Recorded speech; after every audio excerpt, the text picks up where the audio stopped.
Telangana agitation ని separation ని వైఎస్ఆర్ గారు సైలెన్స్ చేయడానికి చాలా ట్రై చేస్తున్నారు అని అన్న తర్వాత ఎప్పుడైతే ఆయన డెత్ అయిందో అంటే ముందు ఒక లాగుండే ఆయన డెత్ తర్వాత ఒక లాగుండే అని అంటారు. ఆయన బతుకున్నంత కాలం దీనికి అడ్డుపడ్డాడు. ఆయన ఏం చేశాడంటే జలయజ్ఞం అని పెట్టి వీళ్ళంతా నీళ్ళు ఇస్తే సైలెంట్ అయిపోతారు, బట్ నీళ్ళు ఇవ్వాలనే ఉద్దేశం లేదు ఆయన.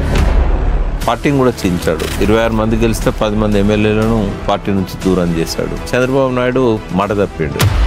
ఇక్కడ అఖిలపక్షంలో మేము సపోర్ట్ చేస్తామన్నాడు. తర్వాత తెలుగుదేశం ఆ పార్టీ ఆఫీస్ నుంచే ఆంధ్రలో ఉద్యమాన్ని రాజేయడానికి ఆడ టీడీపీ కాంగ్రెస్ కలిసి ఒక యూనిటీ ఏర్పడి ఈయన అరేంజ్ చేసిన బస్సులలో కలిసి ప్రయాణాలు చేస్తూ తెలంగాణకి పోతుంది. కేసీఆర్ దీక్షకు ముందు, దీక్ష తర్వాత.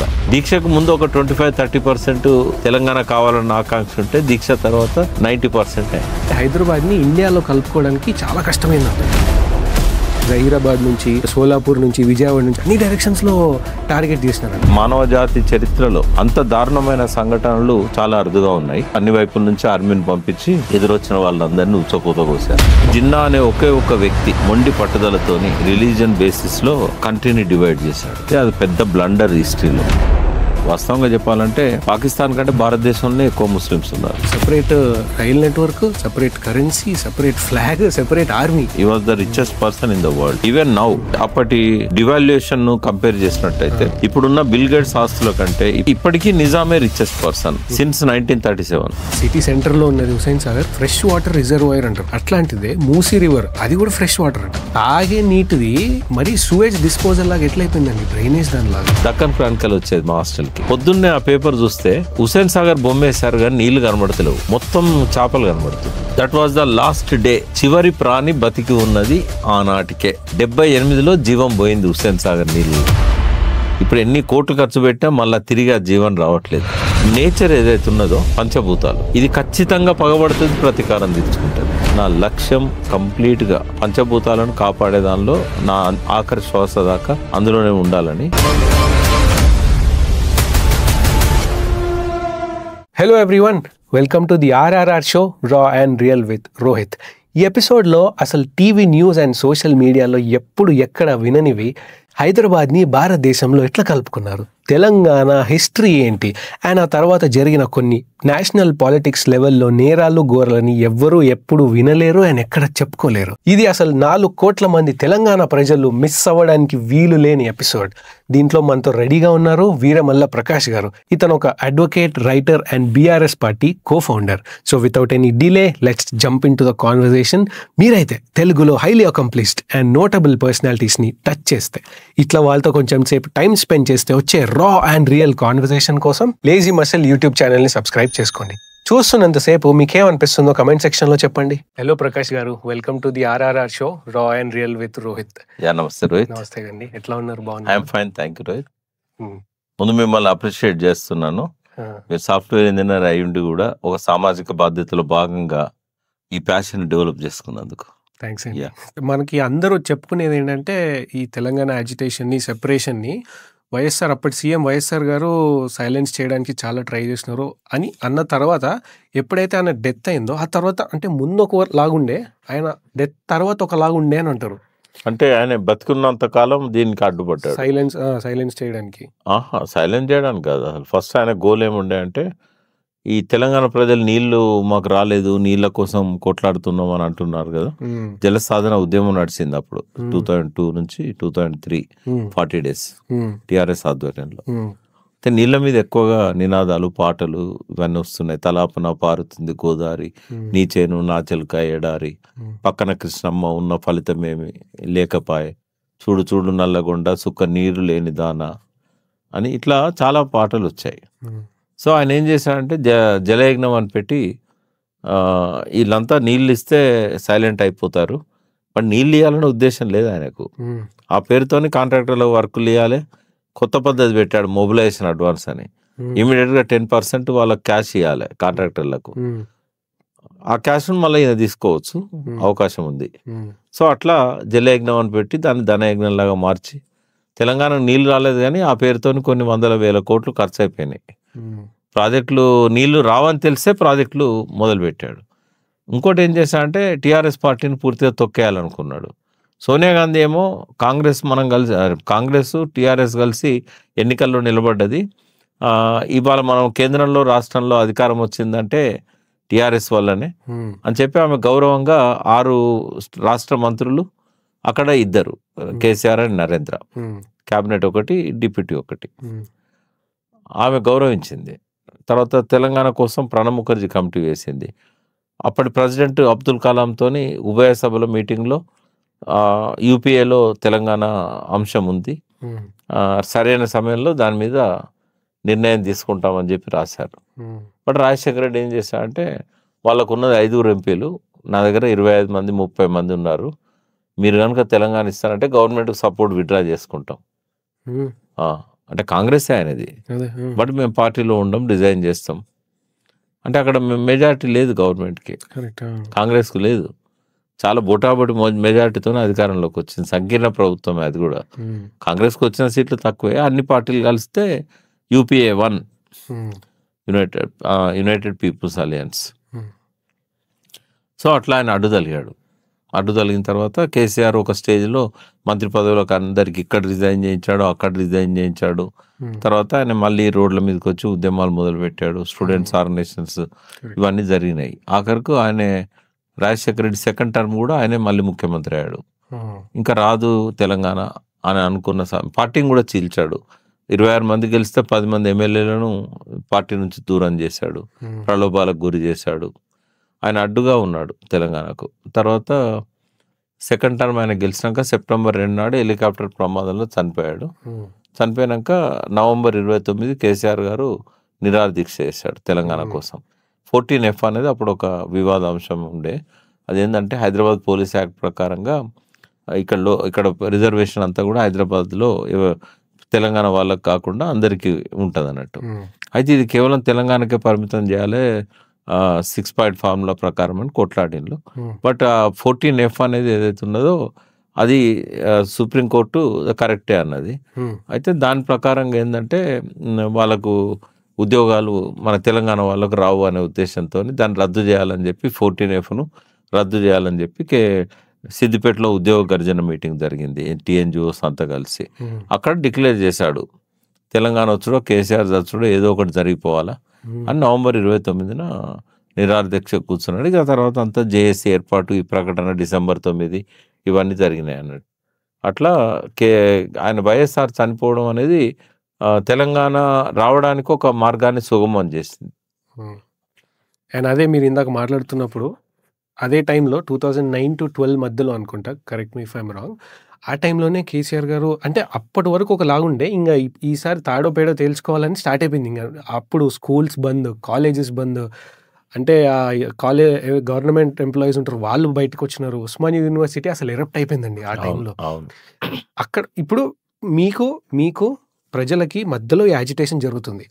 మాకేం తెలుసు, మాకు ఓన్లీ యాజిటేషన్ వర్క్ మాత్రమే తెలుసు. మీరు ఇంటర్నల్గా ఏం జరిగింది, సెంట్రల్ గవర్నమెంట్ నుంచి డిస్కషన్స్ కానీ ఒప్పందాలు కానీ అట్లాంటివి ఏం జరుగుంటాయి? అంటే కేసీఆర్ గారు చనిపోతారు అని డాక్టర్స్ చెప్పారు డిసెంబర్ 9 నాడు.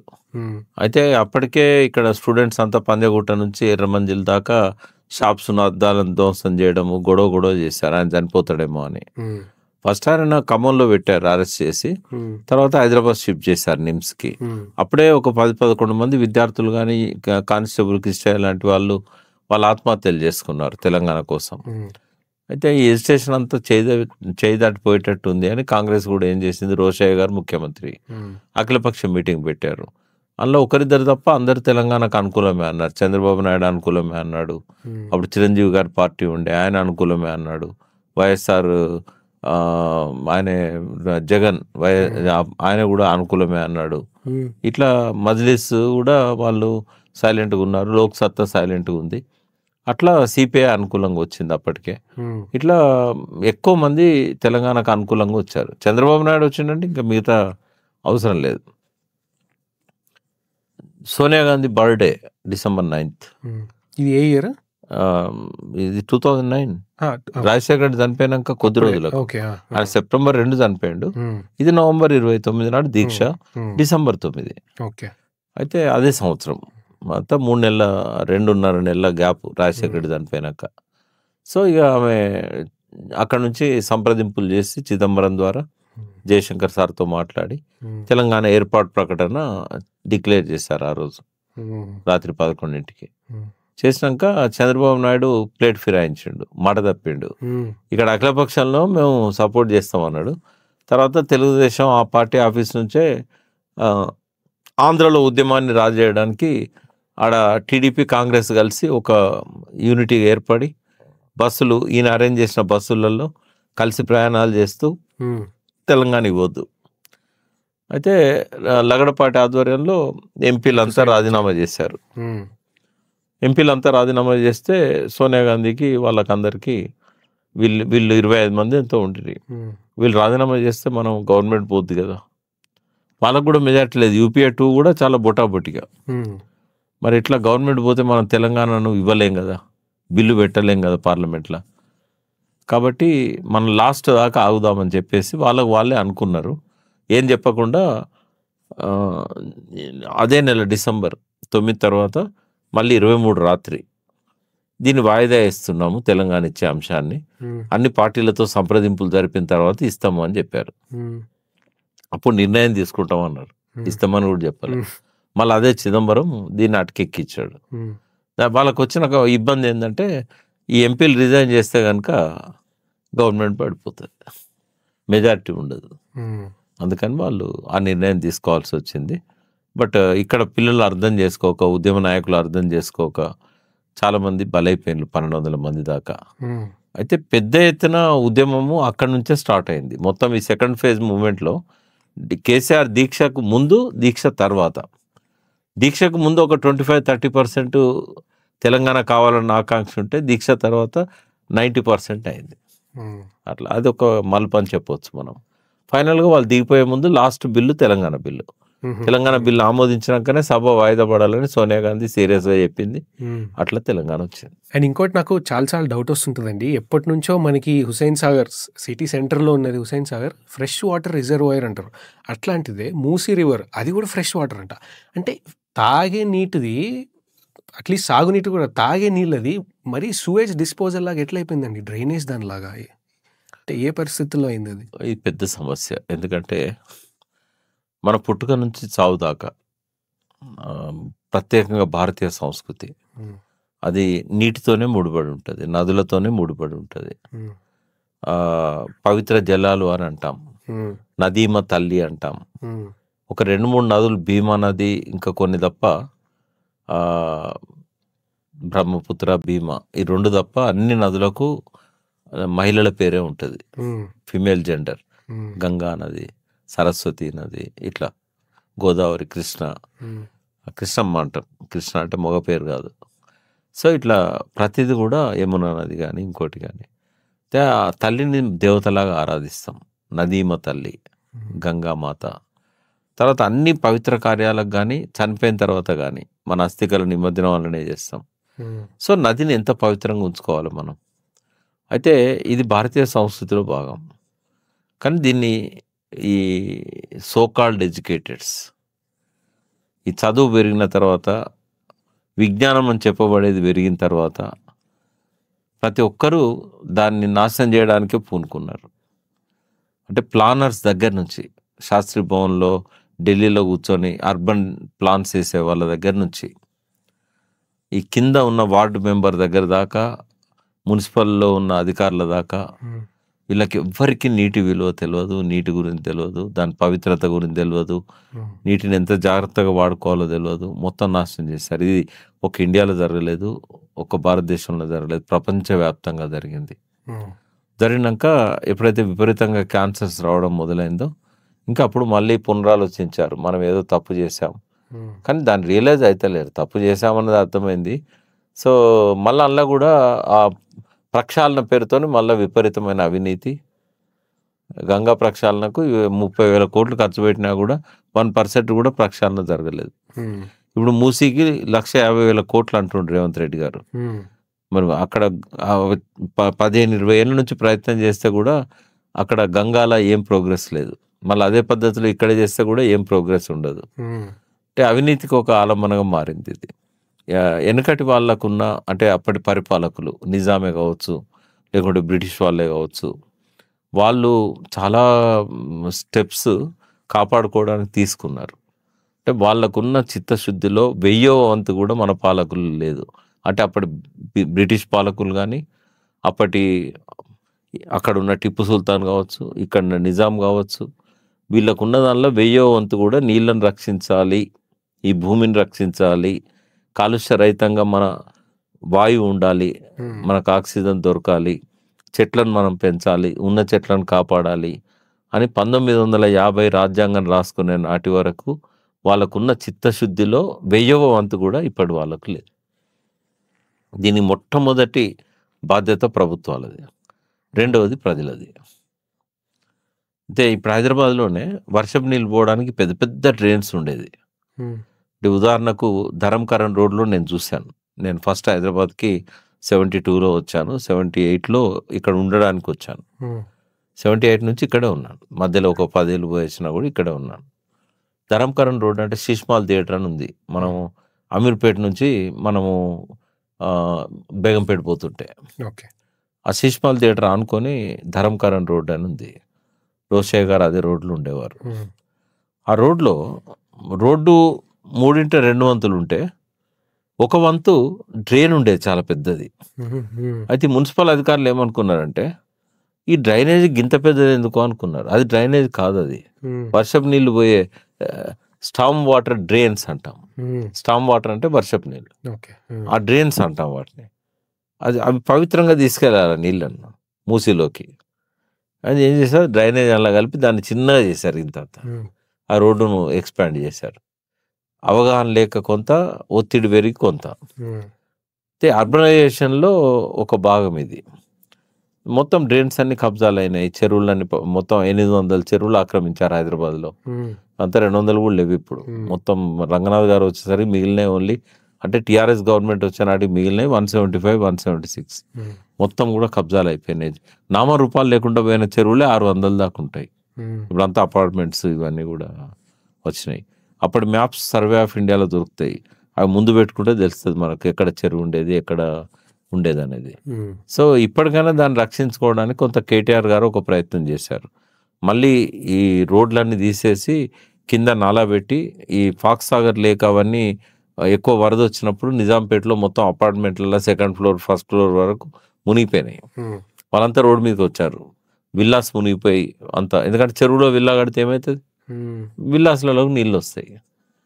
అయితే వాటిని ఎట్లా డైవర్ట్ చేయాలి మూసీలోకి అని చెప్పి రోడ్డు పైన భాగం తీసి కింద నాలా చేసి పైనుంచి మళ్ళీ స్లాబ్ వేశాడు. స్ట్రాటజిక్ నాలా డెవలప్మెంట్ ప్రోగ్రామ్ అని పెట్టాడు, స్ట్రాటజిక్ రోడ్ డెవలప్మెంట్ ప్రోగ్రామ్ అని పెట్టాడు. దానికి 1000 కోట్లు, దీనికి చాలా కోట్లు పెట్టి ఏదో కొంత ప్రయత్నం చేశారు. అయితే మూసీ ప్రక్షాళన కోసం గత ప్రభుత్వం ఏం చేసిందంటే, ఇంతకుముందు థేమ్స్ అని లండన్లో ఒక రివర్ ఉంటుంది, థేమ్స్ రివర్ను ప్యూరిఫై చేశారు వాళ్ళు. అదే పద్ధతిలో ఇక్కడ కేసీఆర్ గారు, అప్పుడు కేటీఆర్ గారు ఒక ప్రయత్నం మొదలుపెట్టారు. మున్సిపల్ అడ్మినిస్ట్రేషన్ మంత్రి కదా, మొదలుపెట్టి మూసీలోకి వచ్చే నాలాలు ఎన్ని ఉన్నాయి, ఆ నాలాల మీద ఎస్టీపీలు, సీవేజ్ ట్రీట్మెంట్ ప్లాంట్. వ్యక్తిగతంగా నేను వాటిని అపోజ్ చేస్తాను, ఎందుకంటే అవి కరెక్ట్ మెథడ్ కాదు, ఇది ఇట్స్ ఏ ఫెయిల్యూర్. బట్ వాళ్ళు మొదలుపెట్టారు, తర్వాత ఇప్పుడు వీళ్ళు కంటిన్యూ చేస్తున్నారు. శుద్ధి చేయాలనే పేరుతోని ఎస్టీపీస్ శుద్ధి చేసిన తర్వాత మళ్ళీ దీన్ని టూరిజంకు వాడుకోవాలి. మళ్ళీ మూసీ నదిలో మళ్ళీ కన్స్ట్రక్షన్స్, కొన్ని బిల్డింగ్స్, ఆ బిల్డింగ్లలో మళ్ళీ హోటల్స్, ఇట్లాంటివన్నీ కూడా, పబ్బులు వస్తాయి, అన్నీ వస్తాయి. సో ఇవన్నీ కూడా సాబర్మతి రివర్లో అలా అహ్మదాబాద్లో మోడీ చేసినట్టుగా దాన్ని చూసి వచ్చారు, వేరే దేశాల్లో పోయి చూసి వచ్చారు. ఈయన కూడా కొంతమందిని రేవంత్ రెడ్డి పంపించాడు, కొరియాకు పంపించాడు. అట్లా ఆ పద్ధతిలో డెవలప్ చేయాలని అనుకుంటున్నారు. మీరు అన్న మాట నిజం. ఏంటంటే మూసీ అనేది ఇవాళది కాదు కదా, ఇప్పుడు కొన్ని వేల సంవత్సరాల కింద పుట్టింది. 1970sలో ఈ ఇండస్ట్రియలైజేషన్, అర్బనైజేషన్ అయినప్పుడు మొత్తం సివేజ్ దాంట్లోకి వెళ్ళిపోయినది. అప్పటి నుంచి స్టార్ట్ అయింది. బట్ 1940 దాకా మంచినీళ్ళు తాగిచ్చారు హుస్సేన్ సాగర్ను. 1940s దాకా నిజాం పీరియడ్లో అది మంచినీటి రిజర్వాయర్. మీరాలం మండి, ఇది మీరాలం మండి చెరువు జూ పార్క్ అవుతున్నది. అయితే యాక్చువల్గా మూసీకి ఒక మంచి పేరు ఏంటంటే, మూసీ ఎక్కడ స్టార్ట్ అవుతుంది, అనంతగిరి కొండల్లో స్టార్ట్ అవుతుంది, వికారాబాద్ అవతల. ఆడ ఒక పెద్ద టెంపుల్ కూడా ఉంది కదా, అక్కడ స్టార్ట్ అవుతుంది ఆ గుట్టలలో. అక్కడంతా మెడిసినల్ ప్లాంట్స్ ఉంటాయి. అందుకే టీబీ హాస్పిటల్ నిజాం అక్కడ పెట్టాడు. మంచి స్వచ్ఛమైన గాలి రావాలి, పూలకున్న పుప్పొడి మన లోపల టీబీని నయం చేస్తుందనే ఉద్దేశంతో నిజాం అక్కడ టీబీ హాస్పిటల్ పెట్టాడు. అయితే ఆ కొండల్లో పుట్టిన వాటరు ఆ చెట్టు వేర్ల మధ్యలోకి వెళ్ళి వస్తుంటుంది కదా, ఆ వేర్లలో ఔషధ గుణాలు ఉంటాయి. ఆ మొక్కకు సంబంధించిన ప్రతి పార్టులో ఫైటో న్యూట్రియంట్స్ ఉంటాయి, ఔషధ భాగాలు. వాటి వల్ల ఏంటంటే ఆ నీరు చాలా స్వచ్ఛంగా ఉండడమే కాకుండా మన రోగాలను నయం చేసేది. మేము ఊర్లలో ఉన్నప్పుడు హైదరాబాద్ నుంచి నేను పోతే మా నాయనమ్మ అనేది, ఎందుకంటే పట్నం నీళ్ళు నీకు బాగుపడ్డాయి, తెల్లబడి వచ్చినావు అని. తెల్లబడ్డావు, నువ్వు మంచిగా అయినావు. ఎవరైనా జబ్బులు ఉన్న వాళ్ళు కూడా ఇక్కడికి వచ్చి బిడ్డల దగ్గరనో కొడుకుల దగ్గరనో ఒక 5-6 నెలలు ఉండి వస్తే వాళ్ళ జబ్బులు మాయమయ్యేది. అంత పవిత్రం మూసీ నది నీళ్ళు అనేటి. ఇవాళ మనం చేయబెట్టినా కాలు పెట్టినా కూడా చర్మం రాదు, ఇక బొక్కలే బయటకు వస్తాయి. ఒకరోజు నేను 78లో ఇక్కడ చదువుకుంటున్నా హైదరాబాద్లో, సోషల్ వర్క్ కాలేజీలో నేను చదువుతున్నప్పుడు దక్కన్ క్రానికల్ వచ్చేది మా హాస్టల్కి.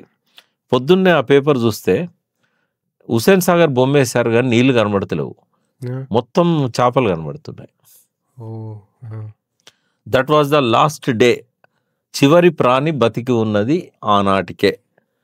78లో జీవం పోయింది హుస్సేన్ సాగర్ నీళ్ళు. ఇప్పుడు ఎన్ని కోట్లు ఖర్చు పెట్టినా మళ్ళీ తిరిగి ఆ జీవం రావట్లేదు. నేను చూసిన చివరి చేప 1978, అది కూడా చనిపోయిన చేపలు. హుస్సేన్ సాగర్ మొత్తం తేలినాయి, మొత్తం అప్పటికి స్టార్ట్ అయింది అనుకుంటా. అంటే ఇండస్ట్రియల్ పొల్యూషన్ అప్పుడు పెద్ద ఎత్తున సరత్తగర్ నాలా అని ఒకటి వస్తుంది.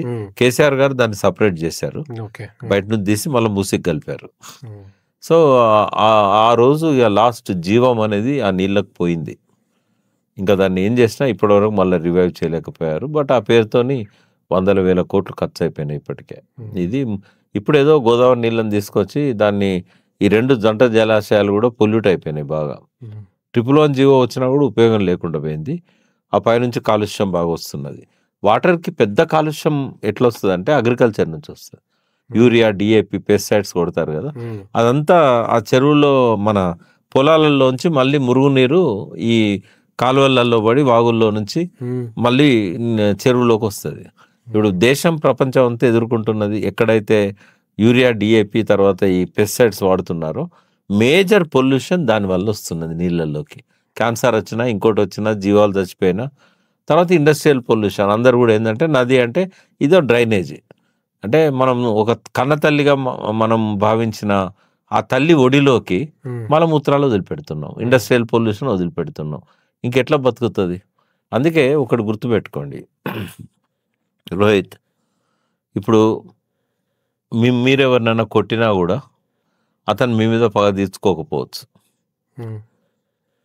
ఏం పొన్లే వాని పాపన వాడైపోతాడని చెప్పి. మనుషుల మధ్య చాలాసార్లు కక్షలు ఉంటాయి, కానీ కక్ష తీర్చుకోకపోవచ్చు. బట్ నేచర్ ఏదైతే ఉన్నదో పంచభూతాలు, ఇది ఖచ్చితంగా పగబడుతుంది, ప్రతీకారం తీర్చుకుంటుంది. నీటిని కాలుష్యానికి గురి చేసినందుకు మన శరీరం మొత్తం రోగగ్రస్తం చేసింది ఆ నీరే. ఎందుకంటే 70% మన శరీరంలో నీరే ఉంటుంది. మీరు 100 కిలోలు ఉన్నారనుకుంటే 30 కిలోలే మీ బోన్స్ కానీ మీ స్కిన్ కానీ అన్నీ. ప్రతి కణంలో నీరు ఉంటుంది. 70% ఆ బరువు 70 కిలోలు నీరే మీ లోపలన్నది. అని మీరు బయట నీరు పొల్యూషన్ చేస్తే మీ బాడీలో నీరు పొల్యూట్ అవుతుంది. మీరు బయటి గాలి పొల్యూట్ చేస్తే మీరు పీల్చుకునే గాలి పొల్యూట్ అవుతుంది. గాల్లో 21% ఆక్సిజన్ ఉండాలి, బట్ ఇప్పుడు ఉండట్లేదు. హైదరాబాద్లో 15-16% ఉంటే ఎక్కువ, ఎందుకంటే చెట్లను నరికేసాం. కాబట్టి ప్రకృతి పగ తీర్చుకుంటున్నది. రెస్పిరేటరీ ప్రాబ్లమ్స్, శ్వాసకోశ వ్యాధులు ప్రతి 8 మందిలో ఒకరికి ఉంటున్నాయి. క్యాన్సర్ కూడా ప్రతి 100 మందిలో దాదాపు 25-30% క్యాన్సర్ వచ్చేసింది. ఎవరు కూడా క్యాన్సర్ను తప్పించుకోలేరు. తర్వాత పంచభూతాల్లో నీరు, తర్వాత వాయువు, తర్వాత మట్టిని విషతుల్యం చేసాం. మట్టికి కూడా జీవం ఉంటుంది తెలుసా? ఆ జీవం లేకుండా చేసాం మనం. మట్టికి జీవం లేకుండా చేసినందుకు మట్టి మనకు క్యాన్సర్ ఇస్తూ ఉన్నది. అక్కడ పండిన ప్రతి పంట కూడా మన శరీరానికి క్యాన్సర్ ఇచ్చేది. కాబట్టి మనకు అది అగ్ని అయినా ఆకాశం లాంటి శూన్యత అయినా కూడా పంచభూతాలను మనం సరిగ్గా అర్థం చేసుకోక మొత్తం నాశనం చేసాం. పంచభూతాలు మనల్ని నాశనం చేస్తున్నాయి. 30 ఏళ్ళకే ఇవాళ కాటికి పోవాల్సిన పరిస్థితి తీసుకొచ్చింది. ఇప్పటి రోజు కూడా ఇంకా దిగజారుతున్నది. సస్టైనబుల్ గోల్స్ అని యునైటెడ్ నేషన్స్ వాళ్ళు 17 గోల్స్ సంతకాలు పెట్టించారు అన్ని దేశాలతోని. కానీ ఇవన్నీ కాయిదాలకే పరిమితం. ఇప్పుడు రేవంత్ రెడ్డి 1,50,000 కోట్లు పెట్టనియండి, 3 లక్షల కోట్లు పెట్టనియండి, వాళ్ళు చేయలేరు ప్రక్షాళన. పద్ధతే కాదు అది. వాళ్ళు తీసుకున్న మెథడ్స్ ఏవైతే ఉన్నాయో 100% రాంగ్.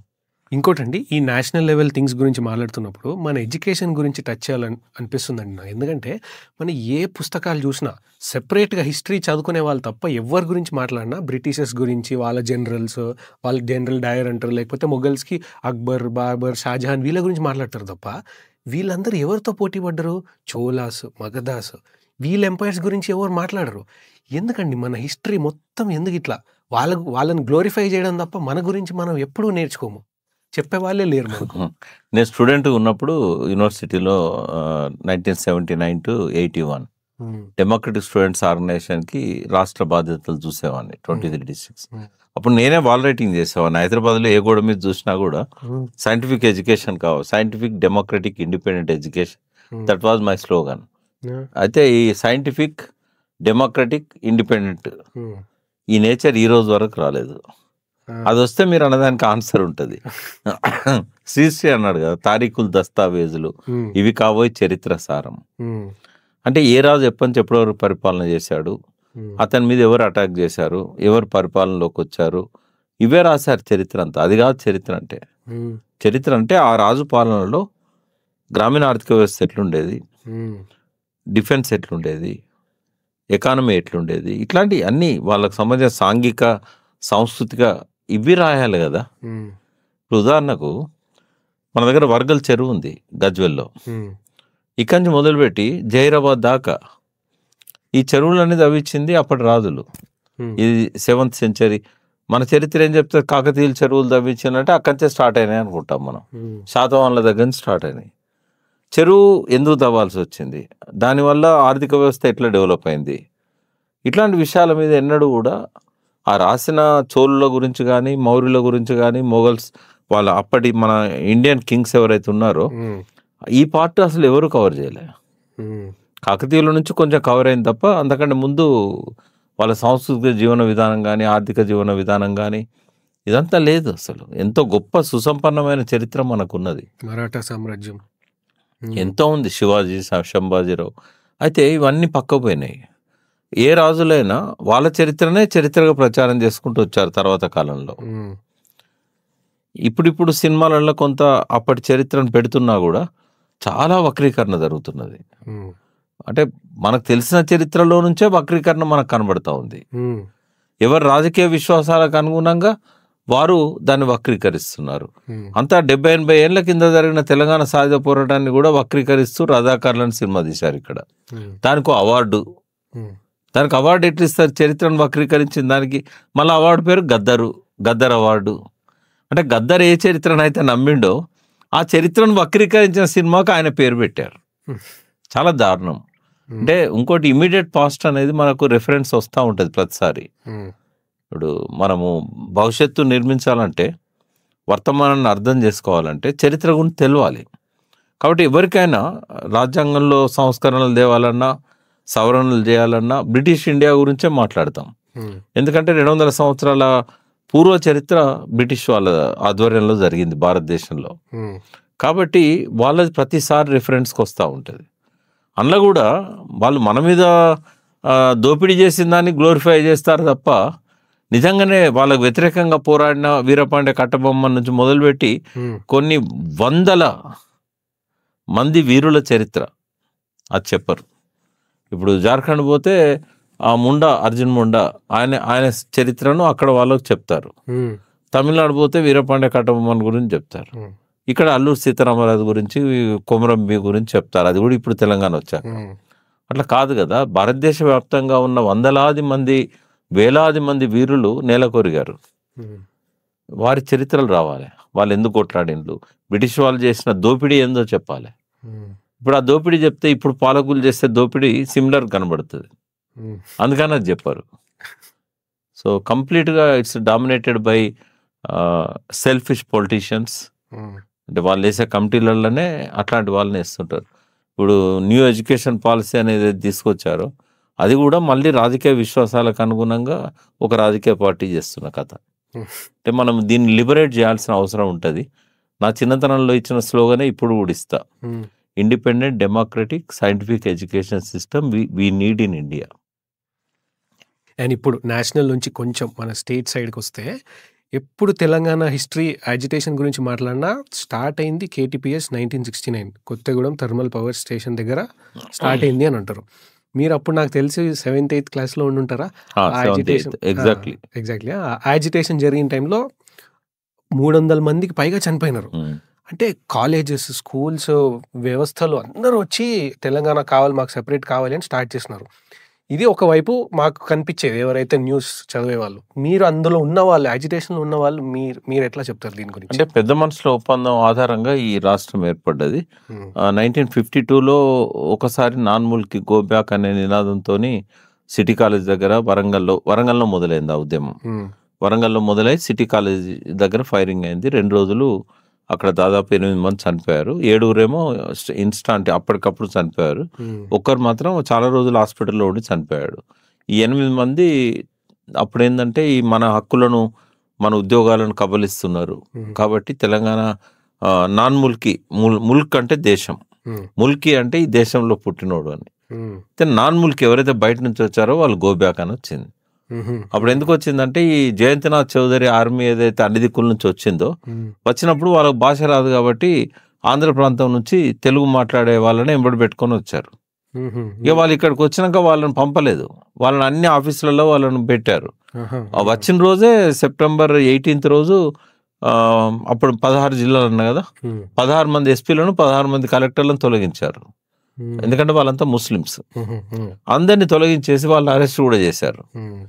తర్వాత ఏం చేశారు, వీళ్ళందరినీ ఎంబడొచ్చిన వాళ్ళని తీసుకొచ్చి కొంత డిగ్రీ చేసిన వాళ్ళని ఇట్లాంటి వాళ్ళని కలెక్టర్స్గా అపాయింట్ చేశారు.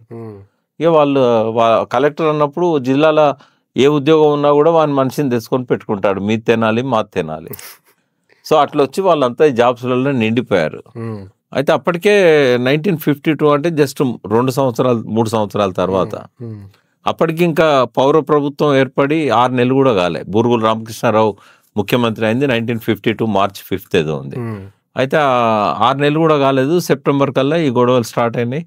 ఇంకా వరంగల్లో మొదలైంది. ఇక్కడ ఎందుకంటే తెలుగు అధికార భాషగా 1950లో చేశారు. అధికార భాష అయినాక స్కూళ్ళల్లో ఉద్యోగాల కోసం ఏం చేశారంటే తెలుగులో చదివి తెలుగులో ఉత్తీర్ణులైన వాళ్ళే ఉద్యోగాలకు అర్హులు అని పెట్టారు టీచర్ జాబ్కి. వీళ్ళకి అప్పుడు తెలుగు భాష లేదు, స్కూల్సే లేవు కదా, తెలుగులో ఉత్తీర్ణులు అవ్వడానికి సర్టిఫికేటే ఉండదు కదా, 2 years కూడా కాదు కదా అప్పటి స్టార్ట్ చేసి. సో అందరినీ ఆంధ్ర ప్రాంత గ్రాడ్యుయేట్స్ని తీసుకొచ్చి అన్ని స్కూళ్ళల్లో కాలేజీలలో నింపేశారు. నింపడంతో మర్కజీ స్కూల్ అని వరంగల్లో జయశంకర్ గారు చదివింది.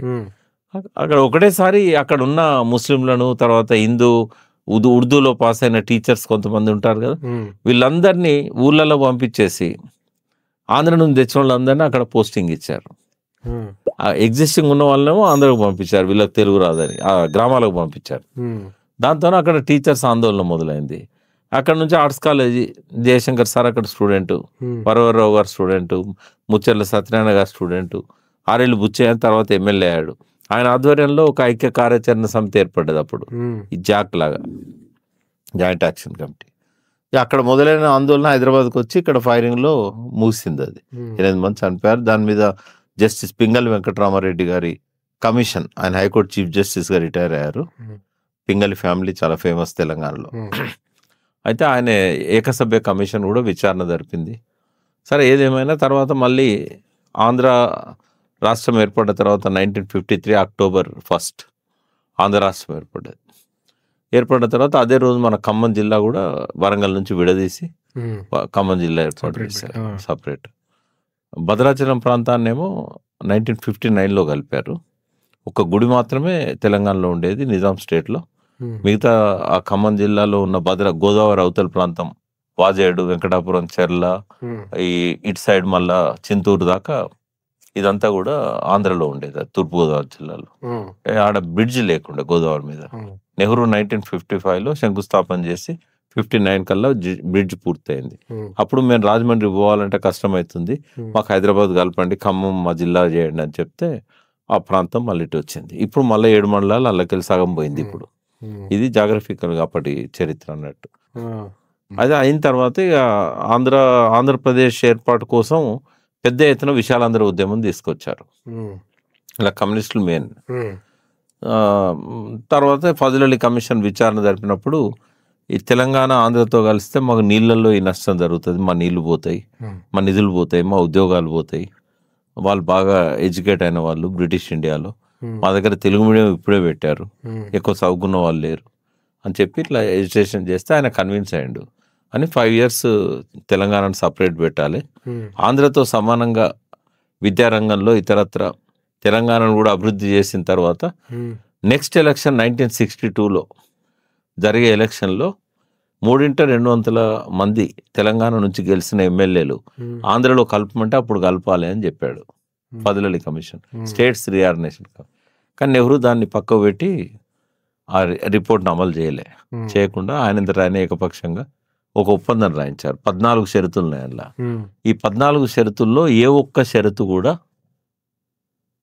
వాళ్ళు దాన్ని అమలు చేయలే. జనరల్గా ఇండియన్ కాంట్రాక్ట్ యాక్ట్ అని ఉంటుంది, నేను అడ్వకేట్ కాబట్టి అది నేను కాంట్రాక్ట్ యాక్ట్లో మన ఇద్దరం కలిసి కొన్ని కండిషన్స్ పెట్టుకొని ఒక భూమిని రియల్ ఎస్టేట్ ఏదో చేస్తాం. అందులో ఒక్క కండిషన్ను మనం వైలేట్ చేసినా కూడా ఎవరో ఒకరు ఆ చెల్లదు, ఇట్స్ అ వైడ్ అగ్రిమెంట్, దాన్ని ఇంప్లిమెంట్ చేయరాదు. ఏదో ఒక్క కండిషన్ ఉల్లంఘించిన. ఇక్కడ 14 ఉల్లంఘించారు.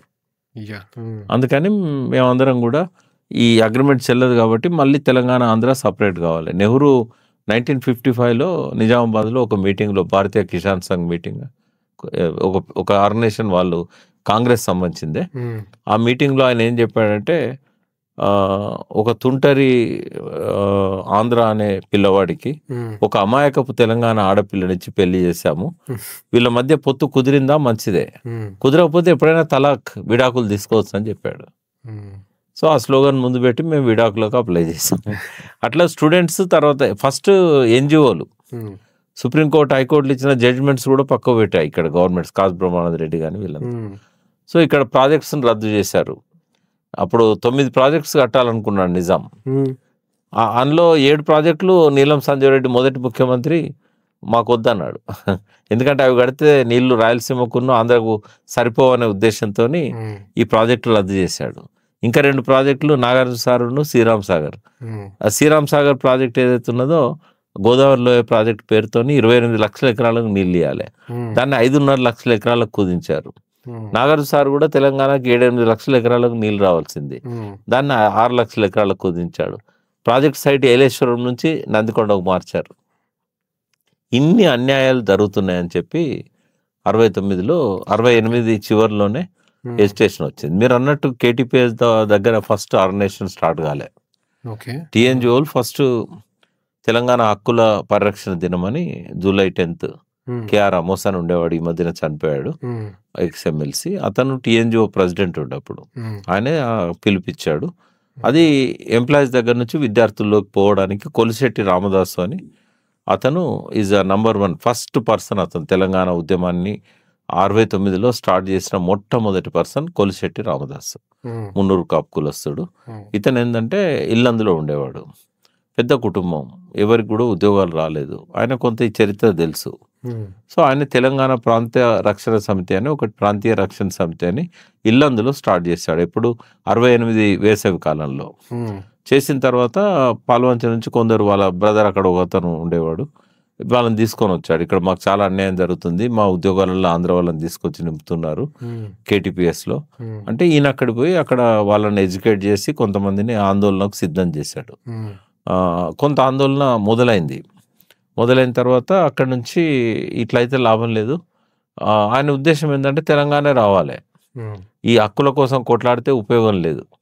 అందుకని ఏం చేశాడు, టీఎన్జిఓకి సంబంధించిన ఒక ఉద్యోగిని, అట్లాగే టీచర్స్ సంబంధించిన ఒక ఉద్యోగ నాయకుడిని, గిరి అని ఇప్పటికి కూడా ఉన్నారు ఆయన, ఇట్లా కొంతమందిని ఆయన తయారు చేసుకొని దసరా సెలవులు, అన్ని ఆఫీసులకు సెలవులు ఉంటాయి, దసరా పెద్ద పండుగ తెలంగాణ, వారం రోజులు 10 రోజులు సెలవులు ఉంటాయి. ఆ వెకేషన్లో అప్పుడు కార్లు లేవు, వీళ్ళందరినీ తీసుకొని ఆయన బస్సులలో తిరుక్కుంటూ తెలంగాణ మొత్తం పర్యటించిండు. ఈ ఉద్యోగ సంఘం నాయకులను కలిసిండు, రాజకీయ నాయకులను కలిసిండు, విద్యార్థి నాయకులను కలిసిండు. అదే సమయంలో చెన్నారెడ్డిని కూడా కలిసిండు. కలిసి మనం తెలంగాణ కోసం పోదాం, ముందు రక్షణ అనే పేరుతోనే బయలుదేరిండు.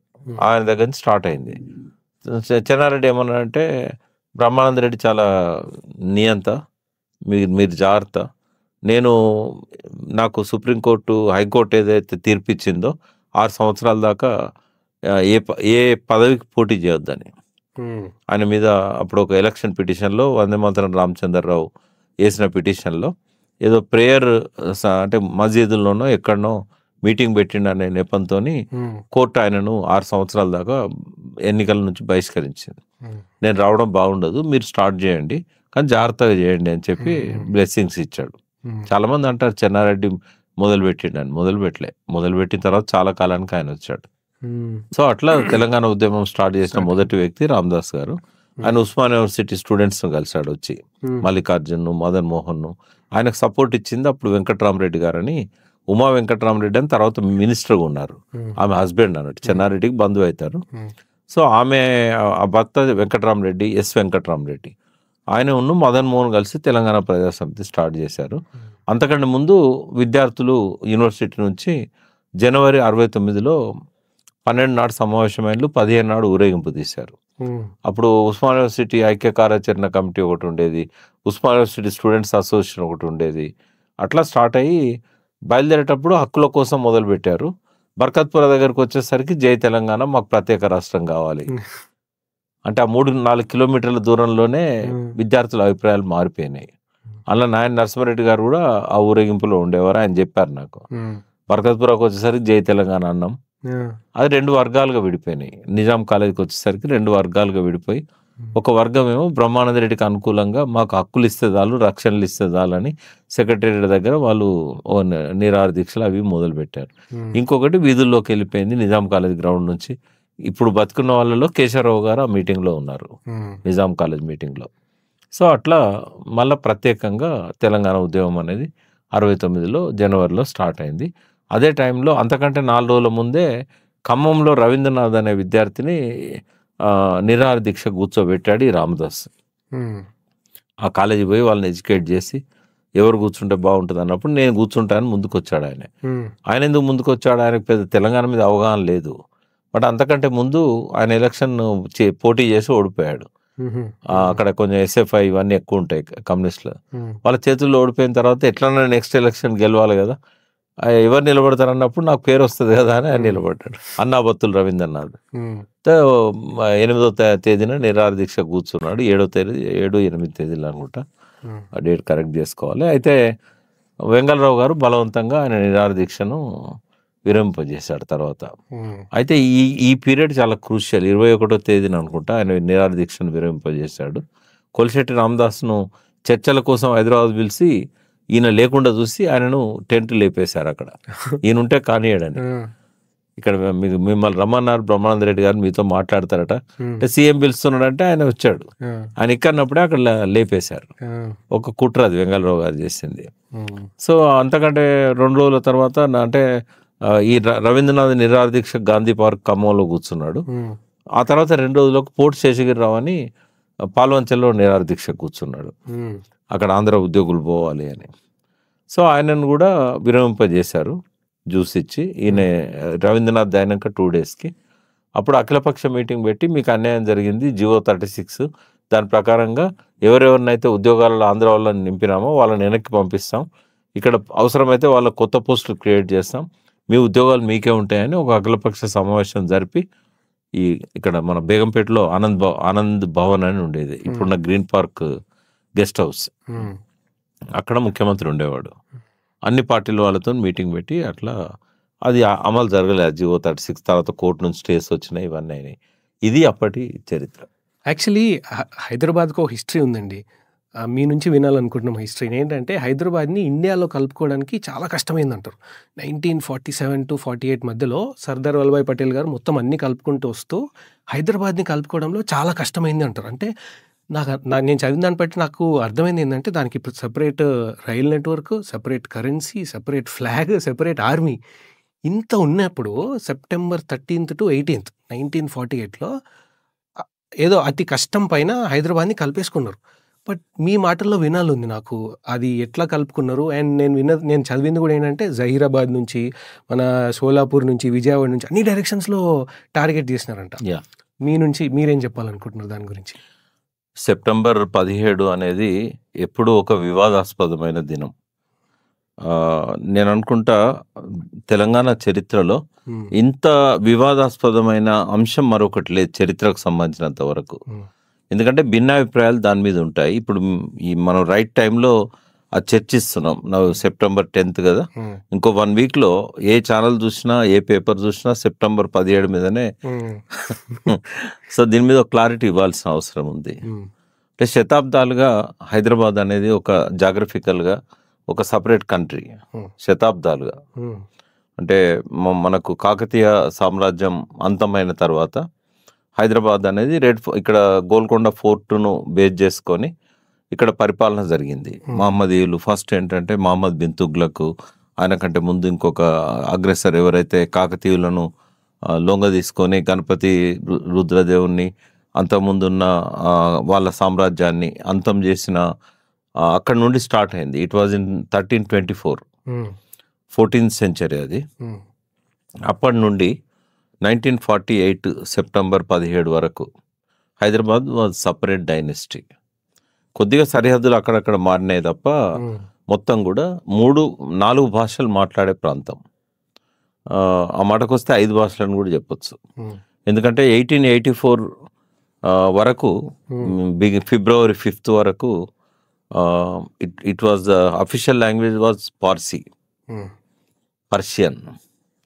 పర్షియన్ భాషను అధికారికంగా ఇక్కడ అమలు చేశారు.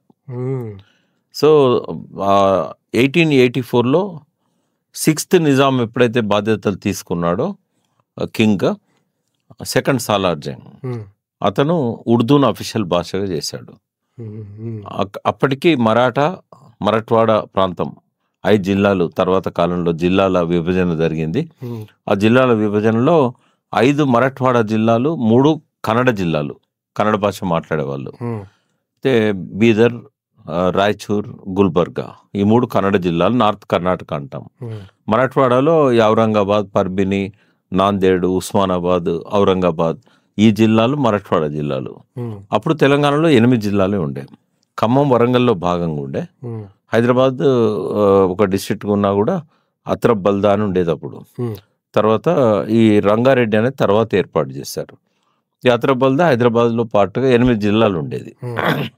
సో 16 జిల్లాలతోని హైదరాబాద్ ఉండేది. నిజామ్స్ 1824 నుంచి నిజామ్స్ పరిపాలన మొదలైంది. 1724 నుంచి 1948 వరకు కూడా.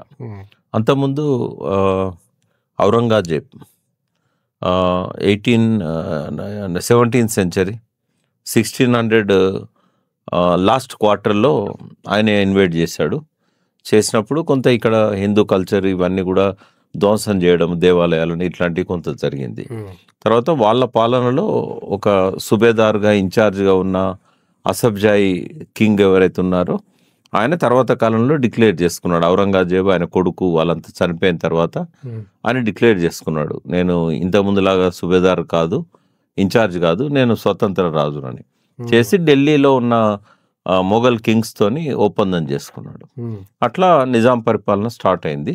1724 నుంచి 1948 వరకు దాదాపు 224 years అసఫ్జాయి పాలన జరిగింది ఇక్కడ. జరిగినప్పుడు బ్రిటిష్ వాళ్ళతో అంటే ఎందుకు ఇదంతా చెప్తున్నాను అంటే దీనికి ఉన్న ప్రతిపత్తి ఏంటి అసలు. అటానమస్ రీజన్గా రవి అస్తమించని బ్రిటిష్ సామ్రాజ్యంలో హైదరాబాద్ భాగం కాదు. ఇక్కడ రవి అస్తమించాడు, బ్రిటిష్ వాళ్ళ పరిపాలన కింద నేరుగా లేదు, ఇది ఇండైరెక్ట్ అడ్మినిస్ట్రేషన్. నిజాం సర్వస్వతంత్రుడు. ఓన్లీ ఒక 3 విషయాలు, విదేశీ విధానం, డిఫెన్స్, కమ్యూనికేషన్స్, ఈ 3 విషయాల్లో తప్ప అన్నీ కూడా డైరెక్ట్గా స్వతంత్రంగానే Separate ఉండేది country ఆయన, లాగా. సపరేట్ కంట్రీ లాగా. ఇప్పుడు కాశ్మీర్కు ఆర్టికల్ 370 ఎట్లయితే స్వయం ప్రతిపత్తి ఇచ్చింది కదా, నిజాంకు సపరేట్ ఫ్లాగ్ ఉండే, నిజాంకు సపరేట్ టెరిటరీ ఉండేది, ఓన్ ఎయిర్వేస్ దక్కన్ ఎయిర్వేస్ ఉండేది, ఓన్ కరెన్సీ ఉండేది, సిక్కా ఉస్మానియా సిక్కా. అట్లా ఒక మెయిన్గా మన కమ్యూనికేషన్స్ అంటే రోడ్స్ కానీ ఇవన్నీ కూడా. Second defence, third foreign policy. ఈ విషయాల్లో మాత్రమే బ్రిటిష్ వాళ్ళతో సంబంధాలు ఉండేది. అట్లా నడుస్తున్న కాలంలో అంటే దాదాపుగా 1800 ఆ ప్రాంతంలో వివిధ సందర్భాల్లో బ్రిటిష్ వాళ్ళతోని కొన్ని ఒప్పందాలతోని ఈ 3 వాళ్ళ చేతిలో పెట్టి మిగతావన్నీ కూడా తను పెట్టుకున్నాడు. అయితే అప్పుడు సుభాస్ అనేటివి ఉండేది. ఇప్పుడు తెలంగాణ మొత్తం 2 సుభాల కింద ఉండేది.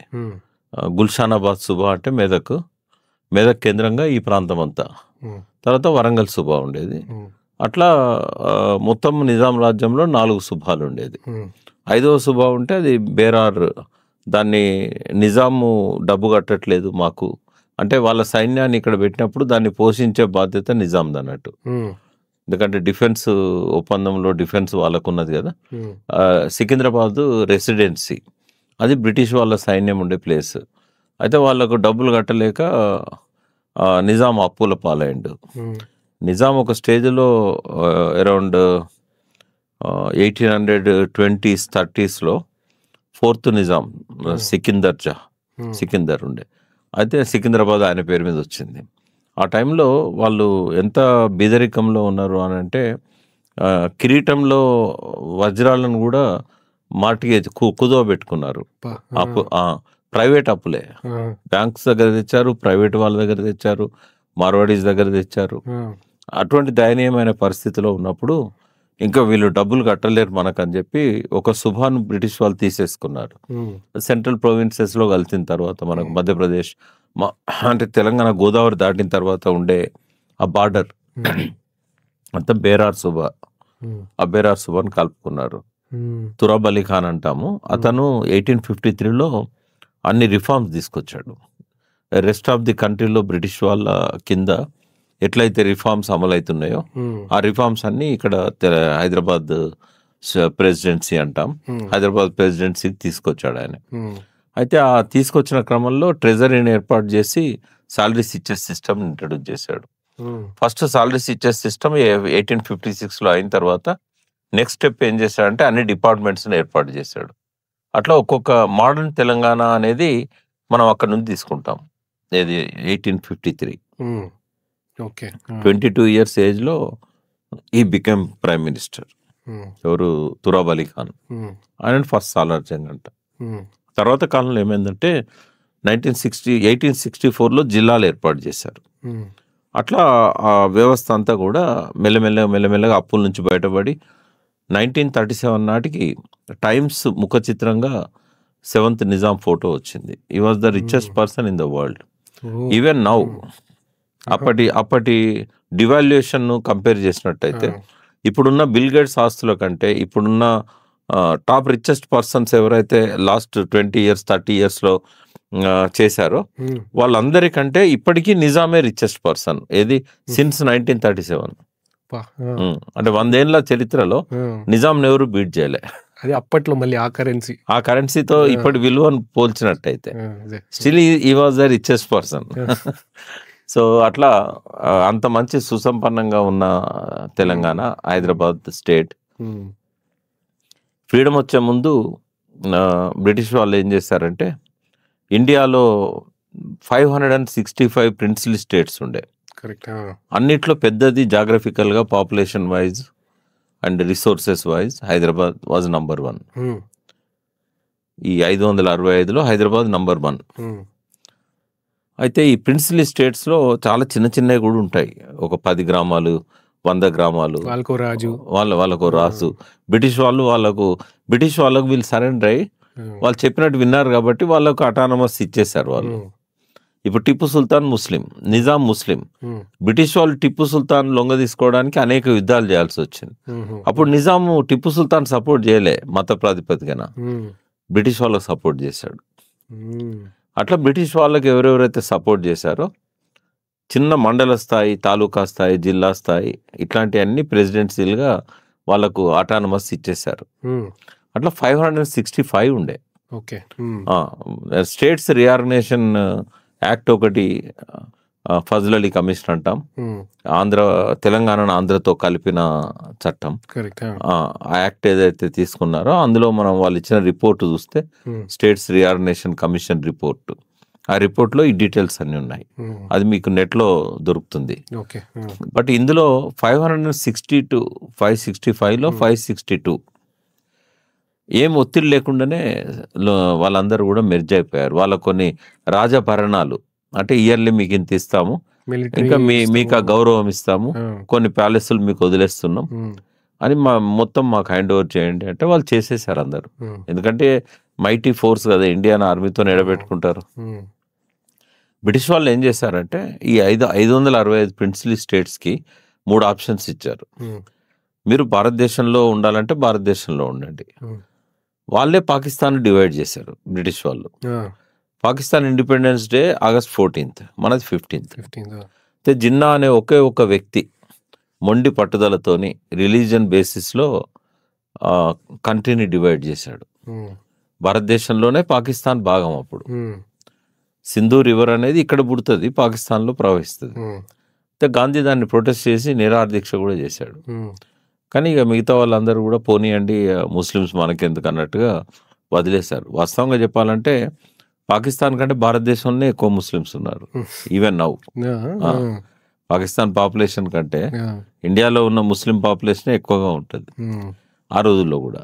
బట్ దాన్ని ఒక రిలీజియన్ బేసిస్లా డివైడ్ చేయడం అనేది జరిగింది. అది పెద్ద బ్లండర్ హిస్టరీలో. బ్రిటిష్ వాడికి అదే కావాలా, వీళ్ళు ఎప్పుడు తనుకొని చావాలి కదా, విభజించి పాలించు అంటాం కదా. సో జిన్నా మొండి పట్టుదలతోని చేశాడు అది. ఆయనకు తెలుసు ఆయన ఎక్కువ కాలం బతకడని, అప్పటికే అనారోగ్యంగా ఉన్నాడు. ఆయన 1948 సెప్టెంబర్ 12th రోజు చనిపోయాడు. మన దగ్గర పోలీస్ యాక్షన్ స్టార్ట్ అయిన రోజే. సో ఆయన పెట్టిన చిచ్చు ఇప్పటికీ కంటిన్యూ అవుతూనే ఉంది. సో పాకిస్తాన్ సపరేట్ అయిన తర్వాత వాళ్ళు ఏం చేశారంటే ఈ ఇండియాలో ఉన్న ప్రిన్సిపల్ స్టేట్స్ పాకిస్తాన్లో కలవచ్చు, ఇండియాలో ఉండొచ్చు, లేదా స్వతంత్రంగా ఉండొచ్చు. స్వతంత్రంగా అంటే బ్రిటిష్ వాళ్ళతో ఏ ఒప్పందం అయితే ఉండేనో, డిఫెన్స్, కమ్యూనికేషన్స్, ఫారెన్ పాలసీ ఇట్లాంటి వాటిల్లో సపరేట్ ఒప్పందం చేసుకోవచ్చు, అట్లా మీరు సపరేట్గా ఉండొచ్చు అని చెప్పారు. అది హైదరాబాద్ ఉండేనేమో అట్లా. మొత్తం స్టేట్స్కు వాళ్ళు ఇచ్చారు, ప్రిన్సిపల్ స్టేట్స్ 565కు. అయితే 562 మంది మేము కొందరు ఇండియాలో జాయిన్ అయ్యారు, పాకిస్తాన్ దగ్గర ఉన్న వాళ్ళు పాకిస్తాన్లో జాయిన్ అయ్యారు, కొన్ని పాకిస్తాన్లో కూడా జాయిన్ అయ్యారు. అంటే పాకిస్తాన్లో కూడా ఉన్నాయి ఈ ప్రిన్సిపల్ స్టేట్స్. ఇప్పుడున్న పాకిస్తాన్ బౌండరీ లోపల కూడా 5-6 ప్రిన్సిపల్ స్టేట్స్ ఉన్నాయి. కాబట్టి వాళ్ళు ఇండియాలో జాయిన్ కారు కదా, వాళ్ళు పాకిస్తాన్లో జాయిన్ అయ్యారు. అయితే ఇండియా పాకిస్తాన్ బార్డర్లో జునాగఢ్ అని ఉంది గుజరాత్లో. ఈ జునాగఢ్ ఏం చేసిందంటే అక్కడ ప్రజలేమో హిందువులు, రాజేమో ముస్లిం. ఆయన పాకిస్తాన్తో కలుస్తా అన్నాడు, ప్రజలు వ్యతిరేకించారు. అయితే ఆయన చర్చల కోసం పాకిస్తాన్ పోయినప్పుడు ప్రజలంతా కూడా బాగా రోడ్ల మీదకి వచ్చి ఉద్యమాలు చేసి ఇండియన్ గవర్నమెంట్ ఆర్మీ సపోర్ట్ తీసుకొని కబ్జా పెట్టేశారు దాన్ని. జునాగఢ్ మొత్తానికి భారతదేశంలో కలిసింది. ఇంకా ఆయన అర్ధరాత్రి ఒక ఫ్లైట్ తీసుకొని వచ్చి ఆయన యొక్క కోటలో ఉన్న వస్తువులు, ఆయన మంది మార్బలం, అనేక మంది భార్యలు, వాళ్ళందరినీ తీసుకొని అదే ఫ్లైట్లో పారిపోయాడు రాజు. జునాగఢ్ మొదటి నుంచి వ్యతిరేకించాడు భారతదేశంలో కలవడానికి. ఒక విచిత్రమైన సంఘటన జరిగింది ఆయన పోయేటప్పుడు. రన్వే మీద ఫ్లైట్ మూవ్ అవుతున్నది, అందులో ఉన్న ఒక భార్య ఏమన్నదంటే, నేను ఈ బంగారం ఇవన్నీ తీసుకొచ్చే తొందరలో నా బిడ్డను మర్చిపోయినా, నా బిడ్డను తీసుకొచ్చుకోవాలి అన్నారు. అంటే ఫ్లైట్ ఆగి దించారు ఆమెను. దించి ఆమె అనుకున్నది బిడ్డను తీసుకొచ్చేదాకా ఫ్లైట్ ఉంటుంది అనుకున్నారు. దించేసిండు, ఫ్లైట్ తీసుకొని వెళ్ళిపోయాడు ఆయన. అంటే బిడ్డ కోసం పాపం ఆ తల్లి మళ్ళీ ఇంటికి రావాల్సి వచ్చింది. ఆ ఆస్తి అంతా ఫ్లైట్లో పోయింది.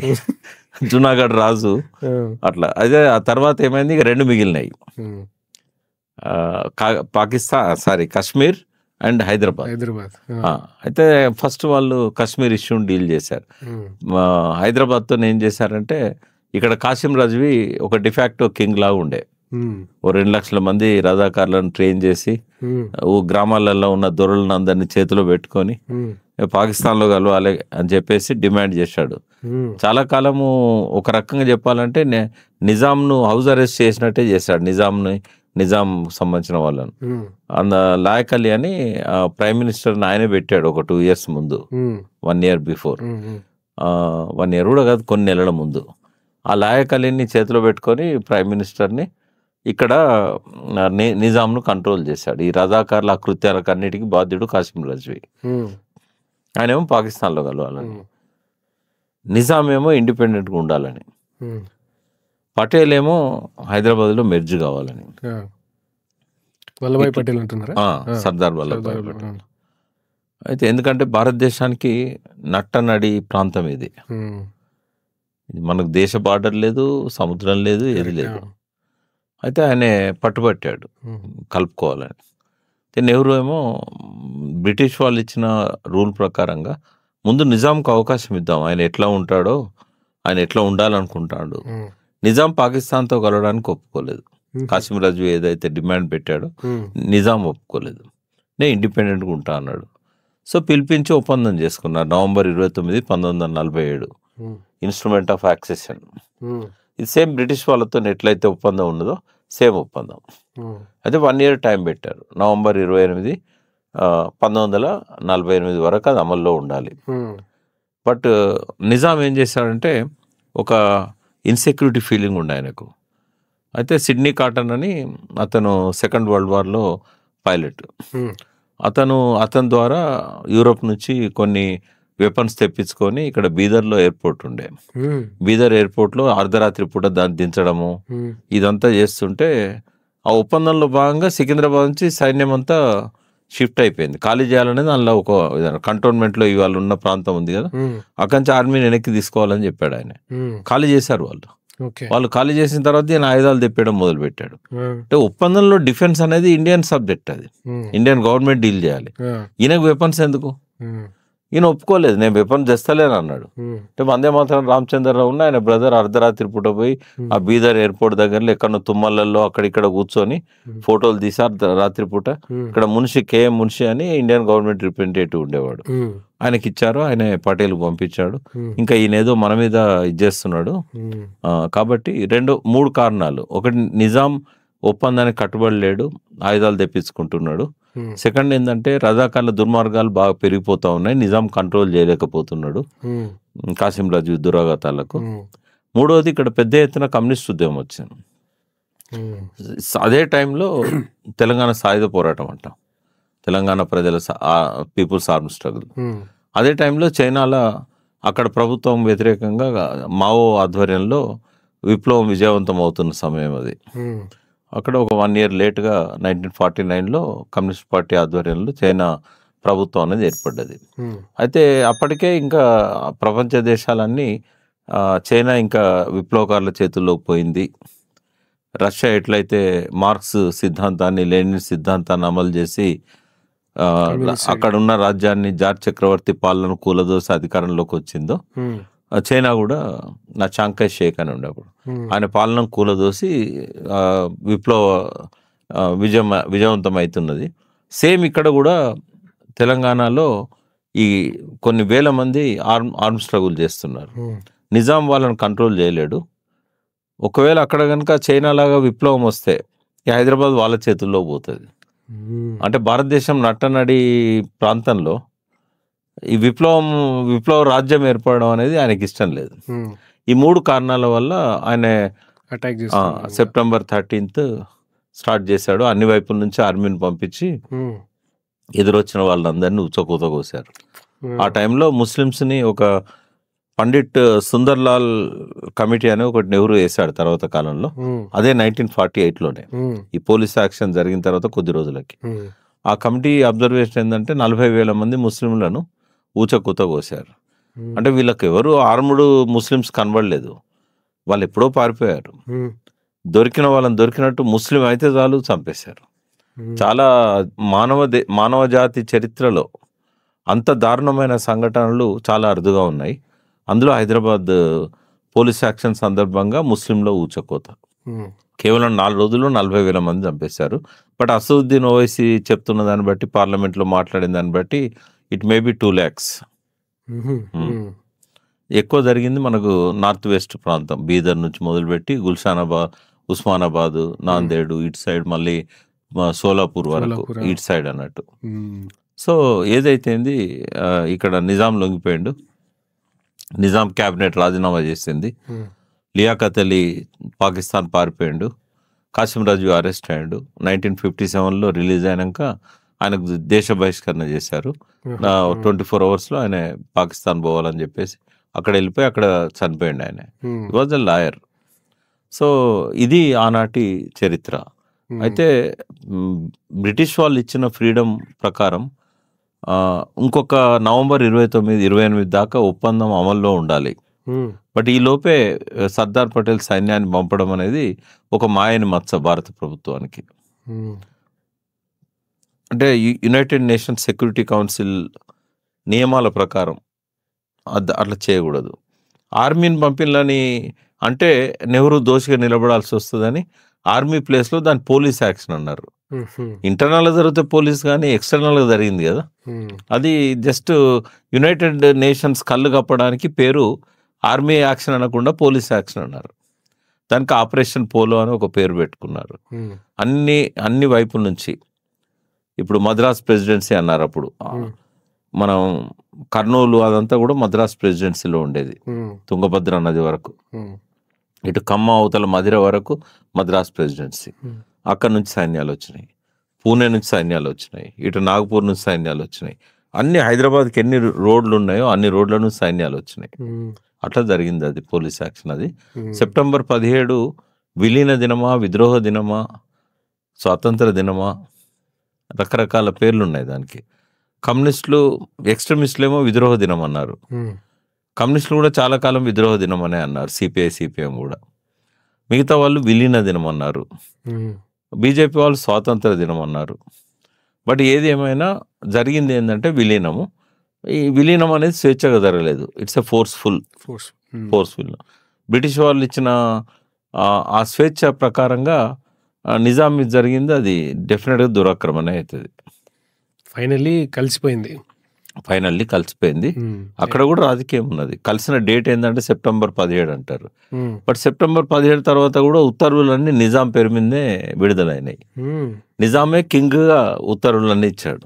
ఎప్పటి వరకు? కాన్స్టిట్యూషన్లో కలిసే వరకు, ఇండియన్ కాన్స్టిట్యూషన్లో భాగమయ్యే వరకు. అంటే 1950 జనవరి 26, నవంబర్ 24న సంతకం పెట్టాడు, నవంబర్ 26న రాజ్యాంగాన్ని ఆమోదించారు, జనవరి 26న భాగమైంది. కానీ అప్పటిదాకా నిజామే ఉత్తర్వులు ఇచ్చింది. ఎందుకు ఇట్లా జరిగింది? జనరల్ చౌదరి ఇక్కడ నెహ్రూ పెట్టిన మిలిటరీ అధికారి, ఆయన చేతుల్లోనే పరిపాలన ఉంది. మరి ఉత్తర్వులు ఎందుకు వేయలేకపోయింది ఆయన అంటే, నెహ్రూ అక్కడ సెక్యూరిటీ కౌన్సిల్లో అబద్ధం ఆడిండు, మేము దురాక్రమణ చేయలేదు అంటే. నెహ్రూ తరఫున పోయిన ప్రతినిధి ఎవరైతే ఉన్నారో, మేమేమి దురాక్రమణ చేయలేదు, అది ఇంటర్నల్ గొడవలు, అవి పోలీస్ యాక్షన్, అది మేము నిజాం పూర్తి ఫ్రీడమ్ ఇచ్చాం, కావాలంటే చూడండి ఆయన సంతకంతోనే వస్తున్నాయి. అయితే నిజాం ఏం చేశాడంటే సెప్టెంబర్ 12 నాడే ఒక ప్రతినిధిని అక్కడికి పంపించాడు. మన దేశాన్ని దురాక్రమణ చేస్తున్నారు, మీరు ఫైట్ చేయండి అని. ఆయన అక్కడే ఉన్నాడు సెక్యూరిటీ కౌన్సిల్ మీటింగ్స్లలో. కంటిన్యూగా మీటింగ్స్ అవుతూ ఉన్నాయి. మళ్ళీ నెహ్రూ ఏం చేశాడంటే, మన నిజాం ఏం చేశాడంటే సెప్టెంబర్ 18న ఒక టెలిగ్రామ్ పంపాడు, ఆ పిటిషన్ విత్డ్రా చేసుకోమని. యునైటెడ్ నేషన్స్ ఏమన్నదంటే 7 వరకే నీ బాధ్యత, విత్డ్రా అనేది ఉండదు అన్నారు. ఇప్పటికీ ఉంది అక్కడ. అది ఉండడం వల్లనే నెహ్రూ తెలంగాణను ఆంధ్రతో కలిపాడు. అది ఉండడం వల్లనే ఇందిరాగాంధీ తెలంగాణను సపరేట్ చేద్దాం అనుకొని హైదరాబాద్కి వచ్చినా కూడా ఈ ఒప్పందం ఏదైతే అక్కడ పిటిషన్ ఏదైతే ఉన్నదో, ఏది దురాక్రమణకు సంబంధించింది, అది లైవ్లో ఉంది కాబట్టి ఆమె ఇవ్వలేకపోయింది. సోనియా గాంధీ దగ్గర కూడా ఇదే సమస్య వచ్చింది. అంటే ఇన్నేళ్ల నుంచి దాన్ని విచారించింది యునైటెడ్ నేషన్స్, ఇప్పుడు విచారిస్తుందా, ఏమైతుంది అయింది అని చెప్పి ధైర్యం చేసి ఆమె తెలంగాణ ఇచ్చింది. తెలంగాణ నెహ్రూ ఆంధ్రతో కలపడానికి ఇష్టం లేకుండే. ఇది యూనిటీ ఇన్ డైవర్సిటీ, 3-4 భాషలు మాట్లాడే ఈ ప్రాంతము, ఇది భారతదేశానికి ఒక సింబాలిక్ ఉండాలి, యూనిటీ ఇన్ డైవర్సిటీ, భిన్నత్వంలో ఏకత్వం. దానికి Hyderabad is the best example అని కొట్లాడేవాడు ఆయన. ఆయనకి ఇష్టం లేకున్నా బలవంతంగా కలపడానికి కారణం ఏంటంటే, ఒకవేళ హైదరాబాద్ సపరేట్ స్టేట్ ఉంటే రేపు ఎప్పుడైనా యునైటెడ్ నేషన్స్ తెలంగాణను హైదరాబాద్ స్టేట్ను సపరేట్ చేయమని అడగవచ్చు. ఎందుకంటే అక్కడ గిల్టీ ఫీలింగ్ నెహ్రూలో ఉంది. మనము ఆనాటి ప్రిన్సిపల్స్ వైలేట్ చేసి హైదరాబాద్ దేశాన్ని మనం కలుపుకున్నాము. ఇంకొక ఎగ్జాంపుల్ ఏంది, హైదరాబాద్ ఒక ప్రత్యేక దేశంగా ఉన్నదని చెప్పడానికి ఏంటంటే, అప్పుడు ఒక 12 మందికి ఉరిశిక్ష పడ్డది. ఎవరు వేశారంటే జనరల్ చౌదరి ఆధ్వర్యంలో, జయంతనాథ్ చౌదరి ఆధ్వర్యంలో ఉన్న మిలిటరీ గవర్నమెంట్ వేసిన తర్వాత, ఉరిశిక్ష విధించిన తర్వాత వాళ్ళు అప్పీల్ పోయారు. అప్పీల్ అప్పటికి పోలీస్ యాక్షన్ అయింది. అప్పీల్ ఎక్కడ పోయారు వాళ్ళు? ఢిల్లీ సుప్రీంకోర్టు పోయారు. ఎందుకంటే హైదరాబాద్ ఉన్నత న్యాయస్థానం వాళ్ళకు ఉరిశిక్ష చేసింది. పోతే జనవరి 26 కంటే ముందు అసలు హైదరాబాద్ భారతదేశంలో భాగం కాదు కాబట్టి ఈ కేసు మేము విచారించలేమని చెప్పి తిప్పి పంపించారు. సుప్రీంకోర్టు ఆన్ రికార్డ్ ఇవాళకి కూడా ఆ జడ్జిమెంట్ ఉంది. ఎవరు చెప్పారు హైదరాబాద్ భారతదేశంలో లేదు, అంతకుముందు ప్రత్యేక దేశము అని అంటే? ఎప్పటి వరకు? జనవరి 26 రాజ్యాంగాన్ని 1950లో అమలు చేసేదాకా కూడా హైదరాబాద్ వాజ్ సపరేట్ కంట్రీ అని సర్వోన్నత న్యాయస్థానం తీర్పు. కాబట్టి క్లారిటీ ఇస్తున్నా. రేపు ఎవరైనా కింద బీడేవుడు అని నన్ను తిడతారు కదా. సరే, ఇది దీనికి సంబంధించింది, హైదరాబాద్ సంబంధించింది. అండ్ ఇందాక మీరు మాట్లాడుతున్నప్పుడు నెహ్రూ ఏదైతే కలుపుకోవాలని ఇచ్చినారో తనకి టాస్క్ కాశ్మీర్, ఆ కాశ్మీర్ అప్పుడు కలవలేదు, కలిసి కలవనట్టు చేస్తుందో లేకపోతే మరి ఇప్పటికీ ఆ ప్రాబ్లం అయితే ఉందండి? అంటే సేమ్ హైదరాబాద్కు కాశ్మీర్కు ఒకటే రూల్ ఉండే, పాకిస్తాన్తో కలవాలన్నా భారతదేశంలో కలవాలా, స్వతంత్రంగా ఉండాలా. నిజాం ఎట్లయితే ఒప్పందం చేసుకున్నాడో, హరి సింగ్ అప్పుడు అక్కడ రాజు. ఇప్పుడు జునాగఢ్ ఏమో ముస్లిం రాజు, హిందూ ప్రజలు. కాశ్మీర్ ఏమో హిందూ రాజు, ఎక్కువ ముస్లిం ప్రజలు. అయితే ఆయన ఏం చేశాడంటే ముందు ఇండిపెండెంట్గానే ఉందామని అనుకున్నాడు. అనుకున్న తర్వాత ట్రైబల్ మిలిషియా ఎక్కడ నుంచి, పాకిస్తాన్ బార్డర్ నుంచి, ఆ ట్రైబల్ గ్రూప్స్ బాగుండేది. పాకిస్తాన్ ఆర్మీ ఉన్న ఆ ట్రైబల్స్ కలిసి బలవంతంగా కాశ్మీర్ను కలుపుకుందామని చెప్పి ఒక ప్రయత్నం చేశారు. చేసినప్పుడు ఆయన గత్యంతరం లేకపోయింది. నెహ్రూ శరణ్ వచ్చి నేను భారతదేశంతోనే ఉంటా అని చెప్పేసి ఒప్పందం మీద సంతకం పెట్టాడు. ఇన్స్ట్రుమెంట్ ఆఫ్ యాక్సెషన్ నవంబర్ 29 ఎట్లయితే నిజాం చేసుకున్నాడో, ఈ 3 అంశాలు తప్ప మొత్తం కాశ్మీర్ సర్వస్వతంత్రంగా ఉంటుంది. అందుకే దానికి ఒక అటానమస్ పొజిషన్ ఇచ్చారు. వాళ్ళ రాజ్యాంగం వేరు, వాళ్ళ ఫ్లాగ్ వేరు, వాళ్ళ వ్యవహారాలు వేరు. ఓన్లీ డిఫెన్స్, తర్వాత కమ్యూనికేషన్స్, ఫారిన్ పాలసీ, ఈ 3 ఇండియాతో ఉంటాయి. అంటే కరెక్ట్గా బ్రిటిష్ వాళ్ళు ఇచ్చిన ఆ ఇన్స్ట్రుమెంట్ ఆఫ్ యాక్సెషన్ అనే దాన్ని ఉపయోగించుకున్న ఒకే ఒక్క ప్రిన్స్లీ స్టేట్ కాశ్మీర్. అది 70 ఏళ్ళు అమలైంది. మొన్న 2019లో మోడీ గారు దాన్ని రద్దు చేశారు. అప్పటి వరకు కూడా ఇన్స్ట్రుమెంట్ ఆఫ్ యాక్సెషన్ ప్రకారంగానే ఉంది. 2/3 ఏమో భారతదేశం తీసుకున్నది. ఆయన సంతకం పెట్టినా కూడా 1/3 అప్పటికే పాకిస్తాన్ చేతిలో పోయింది. దాన్నే పాక్ ఆక్రమిత కాశ్మీర్ అంటాం, POK. అది ఇప్పటికీ పాకిస్తాన్ చేతిలోనే ఉంది. అయితే అప్పుడు యునైటెడ్ నేషన్స్ ఏమన్నదంటే రెఫరెండం పెట్టమన్నది. నెహ్రూ పెట్టలేదు. ఎందుకంటే రెఫరెండం పెట్టాలంటే పాకిస్తాన్ ఏం కండిషన్ పెట్టిందంటే ముందు ఇండియన్ ఆర్మీని విత్డ్రా చేసుకోవాలి కాశ్మీర్ నుంచి అన్నది. వాళ్ళకి స్వేచ్ఛగా ఉండాలి, వాళ్ళు ఓటేయాలంటే. ఆర్మీని విత్డ్రా చేసుకున్నాక రెఫరెండం పెట్టమన్నది. ఆర్మీని వాళ్ళు విత్డ్రా చేసుకోలేదు. ఇక రెఫరెండం మీదనే కొన్ని సంవత్సరాల నుంచి నడుస్తూ ఉంది. ఇప్పటికి కూడా అక్కడ ఉన్న కొన్ని సంస్థలు వాళ్ళు రెఫరెండం పెట్టండి, మేము పాకిస్తాన్లో ఉండాలన్నా ఇండియాలో ఉండాలన్నా మేము తేల్చుకుంటాం. అట్లాంటివన్నీ యాసిన్ మలిక్ లాంటి వాళ్ళు, ఇట్లాంటి ఆర్గనైజేషన్స్ చాలా కాలంగా డిమాండ్ చేస్తూ ఉన్నాయి. బట్ ఏదైనా ఇవాళ భారతదేశం రాజ్యాంగమే ఇవాళ మొత్తం కాశ్మీర్కు వర్తించే విధంగా మార్చారు. అండ్ అట్లాంటిదే అండి ఇంకొకటి నెహ్రూ హెరిటేజ్కి సంబంధించిన క్వశ్చన్ ఇది. యాక్చువల్లీ మోహన్ దాస్ కరమ్చంద్ గాంధీకి గాంధీ ఉంది. పండిట్ జవహర్లాల్ నెహ్రూ కూతురు ఇందిరా, తన పేరు ఏదో ఉంది, దానికి ఆ నేమ్కి గాంధీ అటాచ్ చేసినారు. ఆ తర్వాత తను ఫెరోజ్ అని కొందరు ఖాన్ అంటారు, కొందరు గాంధీ అంటారు. ఆ సర్నేమ్ ఏదైతే ఉందో దాని గురించి మనం మాట్లాడుకుంటే అసలు సంబంధం లేకుండా వాళ్ళకి గాంధీ అని ఎందుకు వచ్చింది? ఆయన తర్వాత ఉన్న లైన్లో అందరికీ సోనియా గాంధీ, రాహుల్ గాంధీ, రాజీవ్ గాంధీ, సంజయ్ గాంధీ, వీళ్ళందరికీ గాంధీ వచ్చింది. అసలు చాలా మంది అంటారండి ఇది పొలిటికల్ క్యాంపెయిన్ అంటారు, గాంధీ అని పెట్టుకొని ఓట్లు తీసేసుకున్నాం అంటారు. మీ టేక్ ఏంటి దీనిపైన? ఫిరోజ్ ముస్లిం కాదు, పార్సీ. పర్షియన్ పార్సీ అని అంటాం. మరి పార్షియల్ ముస్లిమ్స్ అంటే వాళ్ళ కల్చర్ వేరుంది. ఓకే. రతన్ టాటా ఉన్నాడు, పార్సీ. వాళ్ళు చనిపోతే వాళ్ళ శరీరాన్ని భూమిలో పాతి పెట్టరు, దాన్ని కాల్ చేయరు. ఒక ఎత్తైన స్ట్రక్చర్ మీద దాన్ని అట్లే వదిలేస్తారు. వదిలేస్తే ఈ గద్దలు వచ్చేసి పొడుచుకొని, ఈగిల్స్ వచ్చి పొడుచుకొని తింటాయి. ఈగిల్స్కి ఆహారంగా ఇస్తారు. రతన్ టాటా కూడా అంతే. వీళ్ళని సమాధి చేయరు, వీళ్ళని తలగబెట్టరు. Different culture. అయితే ఈ పార్సీ ఫిరోజ్. గాంధీ అనేది వాళ్ళు పెట్టుకున్న పేరు కాదు, వాళ్ళ కుటుంబంలో వారసత్వంగా గాంధీ, GHANDHY. ఇది ఫిరోజ్ యొక్క కుటుంబంలో సర్నేమ్. అది గాంధీ అనేది ఎప్పటి నుంచో, తరతరాల నుంచో, గాంధీ పుట్టక ముందు నుంచి వస్తున్నది. అయితే గాంధీని గాంధీగా మార్చుకున్నాడు ఫిరోజ్ అని చెప్పి చరిత్రలో ఉంది. బట్ ఆయన ఎన్నడూ మతం మార్చుకోలేదు. ఆయన ఎన్నడూ గాంధీ చెప్తే అడాప్ట్ చేసుకుంటేనో, చాలామంది అనుకుంటారు గాంధీ అడాప్ట్ చేసుకున్నాడు ఫిరోజ్ని. నెహ్రూ ఒప్పుకోలేదు ఆ బిడ్డని ఇవ్వడానికి, నెహ్రూని కన్విన్స్ చేయడానికి. ఎందుకంటే నెహ్రూ బ్రాహ్మణ్ కదా, అందుకని గాంధీ అతన్ని అడాప్ట్ చేసుకొని మతం మారిస్తే హిందువుగా మారిస్తుండు కాబట్టి ఆయన మారిండు. ఇవన్నీ ఊహాజనితాలే తప్ప ఫ్యాక్ట్స్ కావు. ఫిరోజ్ ఎన్నడూ మతం మార్చుకోలే. వాళ్ళిద్దరి పెళ్లి మాత్రం హిందూ సాంప్రదాయం ప్రకారం జరిగింది 1942. ఫిరోజ్కి అప్పటికి జస్ట్ 30 years.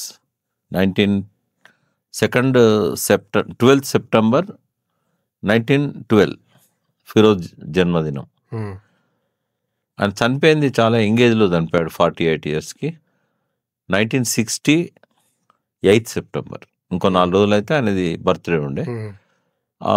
ఈ ఉన్న 48 సంవత్సరాల్లో he was the best patriot, best person in the history, best politician in the history. ఫిరోజ్ను తొక్కేశారు, ఆయన చరిత్ర లేకుండా చేశారు. ఆ రోజుల్లోనే, ఇండిపెండెన్స్ వచ్చిన తొలి రోజుల్లోనే చాలా స్కామ్స్ బయటపెట్టాడు ఆయన. ఆ స్కామ్స్ తర్వాతనే చాలా రాజ్యాంగ మార్పులు కొన్ని ఇవన్నీ చేయడం జరిగింది. సో ఆయనకు ఇందిరాగాంధీకి చాలా విభేదాలు ఉండే. ఫస్ట్ వాళ్ళిద్దరిది లవ్ మ్యారేజ్. ఫిరోజ్ ఫాదర్ చనిపోయినాక అలహాబాద్లో వాళ్ళ ఆంటీ దగ్గర పెరిగాడు, చదువుకున్నాడు అక్కడ క్రిస్టియన్ కాలేజీలో. అప్పుడే ఇందిరాగాంధీ పరిచయం అయింది. నెహ్రూ కుటుంబంతో చాలా సన్నిహితంగా ఉండేవాడు, ఎందుకంటే అలహాబాద్లో నెహ్రూ ఇల్లే ఫ్రీడమ్ ఫైటర్స్కి ఒక నెలవు. సో ప్రతిరోజు వాళ్ళ ఇంటికి పోవడము, యంగ్ స్టూడెంట్ కదా. సో అప్పుడు క్విట్ ఇండియా మూవ్మెంట్ కావచ్చు, అంతకంటే ముందు కూడా వాళ్ళ డైరెక్షన్లో ఫిరోజ్ ఒక పేట్రియాట్గా స్వాతంత్ర ఉద్యమంలో పనిచేశాడు, చాలా యాక్టివ్గా ఉండేవాడు. వాళ్ళిద్దరి మధ్య పరిచయం అది ప్రేమగా మారి, ప్రేమ పెళ్లిగా మారింది. పెళ్లిగా మారిన తర్వాత ఎప్పుడైతే నెహ్రూ డామినేషన్ బాగుండేది ఆ కుటుంబంలో, ఇందిరాగాంధీ ఇందిరాగాంధీ మదర్ చనిపోయిన తర్వాత స్వరూపరాణి నెహ్రూకు మొత్తం సేవలు చేయడానికి టోటల్ టైం డివోట్ చేసేది ఇందిరాగాంధీ. సరే దానికి ఫిరోజ్ ఏమో అభ్యంతరం పెట్టలేదు, కానీ ఆయన పాలసీస్కి పూర్తిగా సరెండర్ అయిపోయింది ఆమె. అయితే ఫిరోజ్ కూడా పార్లమెంట్ కాన్స్టిట్యూయెంట్ అసెంబ్లీ మెంబర్ కూడా, ఆయన అంబేద్కర్తో పాటు రాజ్యాంగాన్ని రాసిన ఆ టీంలో ఫిరోజ్ కూడా ఉన్నాడు. తర్వాత 1950లో ఆయన పార్లమెంట్ మెంబర్ అయ్యాడు. అందులో ఇప్పుడు ప్రెస్ ఫ్రీడమ్ ఉన్నది కదా, దానిలో మెయిన్గా ఏంటంటే పార్లమెంట్లో జరిగే ప్రొసీడింగ్స్ని ప్రజలకు తెలపాలి, అందుకని రిపోర్టర్స్ని పార్లమెంట్లోకి అలో చేయాలని మొట్టమొదటి బిల్లు పెట్టింది పార్లమెంట్లో Feroze Gandhi. He was a journalist also. ఆ రోజుల్లో ఆయన ఫేమస్ జర్నలిస్ట్ కాబట్టి ఆయన గురించి చాలా ఉంది, చాలా స్కామ్స్ బయట పెట్టాడు. అయితే ఇందిరాగాంధీకి ఆయనకు అస్సలు పడలేదు. బట్ ఏమాత్రం పడకపోయినా వాళ్ళు కలిసి కాపురం చేశారు 1960 దాకా. అంటే ఆయన లాస్ట్ బ్రెత్ వరకు ఇందిరాగాంధీ వైఫ్గానే ఉంది, ఆయనతోనే ఉంది. అయితే ఆయనకు నచ్చని అంశాలు ఏంటంటే నెహ్రూ పాలసీస్. ఈ fought against Nehru policies openly. తర్వాత 1957లో EMS Namboodiripad non Congress first government formed in Kerala. ఆ గవర్నమెంట్ను కూలదోశాడు. అంటే ఆర్టికల్ 356 ఒకటి ఉంది కదా, రాష్ట్రపతి రద్దు చేయొచ్చు. బ్రహ్మాండమైన మెజార్టీతో గెలిచాడు నంబూదిరిపాద్ కేరళలో. మొట్టమొదటి కాంగ్రెసేతర ప్రభుత్వం. కానీ నెహ్రూకి అది ఇష్టం లేదు. ఆందోళనలు, గొడవలు స్టార్ట్ చేశాడు కేరళలో. చేసి ఏం చేసిండంటే, ఇది గవర్నమెంట్ అదుపు చేయలేకపోతున్నది కాబట్టి ఆ రాజ్యాంగంలోని 356 ఒక అధికరణం ప్రకారంగా ఆ ప్రభుత్వాన్ని రద్దు చేయమని రాష్ట్రపతి మీద ఒత్తిడి తెచ్చి అన్డెమోక్రటిక్గా రద్దు చేశారు ఈఎంఎస్ నంబూదిరిపాద్ ప్రభుత్వాన్ని. అందులో ఇందిరాగాంధీది కీలక పాత్ర. ఫిరోజ్ అప్పుడు ఆమెను ఫ్యాసిస్ట్ అన్నాడు. చాలా ఘోరమైన పదం అది రాజకీయ నాయకులకు. ఫ్యాసిస్ట్ అంటే నరం మీద ఊచకోత కోసే వాళ్ళను ఫ్యాసిస్టులు అంటారు. ఆ ఫ్యాసిస్ట్గా భార్యను ఆయన ఫ్యాసిస్ట్ అని చెప్పి అన్నాడు. నెహ్రూ పాలసీస్తో ఎప్పుడూ ఆయన ఏకీభవించలే. ఈ was real a great son of this soil. ఆయన ఒక పేట్రియాట్, ఆయన ఒక ఫ్రీడమ్ ఫైటర్, ఆయన ప్రజల పట్ల ప్రేమ ఉన్న journalist. Sir unfortunately second time heart attack వచ్చి ఆయన చనిపోయాడు. ఆయన యూకేలో చదువుకున్నాడు, అక్కడ లండన్ స్కూల్ ఆఫ్ ఎకనామిక్స్లో చదువుకున్నాడు. అక్కడ ఉన్నప్పుడు అక్కడ ఫ్రీడమ్ మూవ్మెంట్లో పాల్గొన్నాడు. అంటే ఎక్కువ మంది లండన్లో ఉండి భారతదేశ స్వాతంత్రం కోసం పోరాడారు. అయితే అక్కడ బ్రిటిష్ వాళ్ళ రాజ్యంలో ఉండి, లండన్ అంటే బ్రిటిష్ క్వీన్ ఉండే ప్రాంతం కదా, ఎలిజబెత్ రాణి ఉండే ప్రాంతం. సో అక్కడ కూడా ఆయన కాంప్రమైజ్ కాలే స్టూడెంట్ ఉన్నప్పుడు. సో మీ ద్వారా ఆయనది ఒక నోబుల్ హిస్టరీ బయటకు వచ్చినందుకు ఐఎమ్ థ్యాంక్స్. సూపర్ అండి. ఆయన ఇంతకీ ఆ నేమ్ ఎట్లా చేంజ్ అయిందంటారు? ఆయన కుటుంబం పేరు గాంధీ. మనోళ్ళు గాంధీ అని పెట్టారు. అంటే రెండు ఉన్నాయి వర్షన్స్. ఫిరోజే గాంధీని డిహెచ్వై ఉండే కదా, డిహెచ్ఐ అని మార్చాడు. అంటే ఈ was follower of Gandhi. Okay. కాబట్టి ఒక పేట్రియాట్ గా గాంధీ ఒక అక్షరం మారిస్తే గాంధీ అయితే కదా. జిహెచ్ఏ ఎన్డిఆర్ డిహెచ్వై. ఇక్కడనేమో ఇక్కడ హెచ్ ఇక్కడ డబుల్ ఉంటుంది, అక్కడ ఒకటి ఉంటుంది, ఇక్కడ వై బదులు ఐ వస్తుంది లాస్ట్ కు. అయితే రెండు వర్షన్స్ ఉన్నాయి, బట్ రికార్డెడ్ ప్రూఫ్ ఏం లేదు. అది ఆయన అఫీషియల్ గా ఆయన సంతకం పెట్టి మార్చుకున్నాడు అని చెప్పడానికి అఫీషియల్ గా ఏం దొరకట్లేదు. బహుశా ట్రై చేస్తే దొరకవచ్చు రీసెర్చ్ చేస్తే. గాంధీ ఏం దత్తత తీసుకోలేదు, పెళ్లి చేసుకున్నారు కాబట్టి ఆశీర్వాదం ఇచ్చాడు అంతే. అట్లా ఈ నేమ్ వచ్చింది. ఒరిజినల్ గాంధీ, అది పార్షియన్ సర్నేమ్ అది. ఆయన రాయబరేలీ నుంచే ఎంపీగా పోటీ చేశాడు. అదే కాన్స్టిట్యున్సీలో ఇందిరాగాంధీ, తర్వాత రాహుల్ గాంధీ, సోనియా గాంధీ వీళ్ళందరూ అదే. ఫస్ట్ ఆయన ఎలక్ట్ అయింది రాయబరేలీ, ఉత్తరప్రదేశ్. అండ్ ఇంకోటండి, వాళ్ళ హెరిటేజ్లోనే సంజయ్ గాంధీకి కొంచెం అటు అంత ఫేమస్ నేమేం లేదు. ఆయన జరిపించిన కొన్ని కార్యక్రమాల్లో ఇన్ఫర్టిలిటీ పైన ఇంతమంది జనాలు ఉన్నారు భారతదేశంలో, ఎందుకు అంతమంది అని చెప్పి ఒక మాస్ క్యాంపెయిన్ జరిగిందండి. 80 లక్షల మందికి వాసెక్టమీ చేయించేస్తున్నారు, అంటే ఆన్ రికార్డ్ అది. ఆయన కార్లో పోతుంటే విపరీతమైన ట్రాఫిక్ జామ్ అయింది. అక్కడ డిసైడ్ చేసుకున్నాడు ఆయన అందరికి ఆపరేషన్ చేయించాలి అని.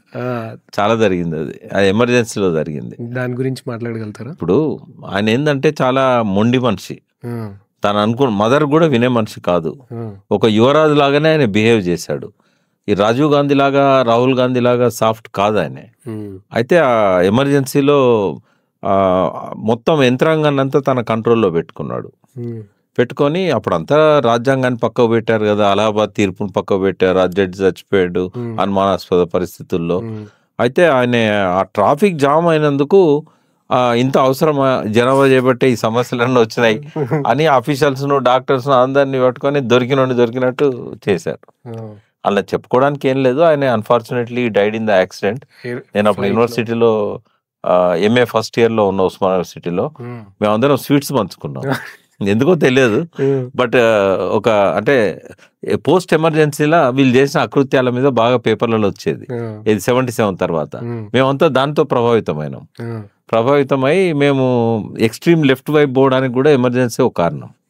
మా ఆలోచనలు అప్పుడు 21 ఇయర్స్ నేను, ఏది సంజయ్ గాంధీ చనిపోయినప్పుడు మేమంతా స్వీట్స్ పంచుకున్నాం. ఏంది అని అంటే, ఇట్లా సంజయ్ గాంధీ చనిపోయాడు, పీడమైంది దేశానికి అని అన్నారు.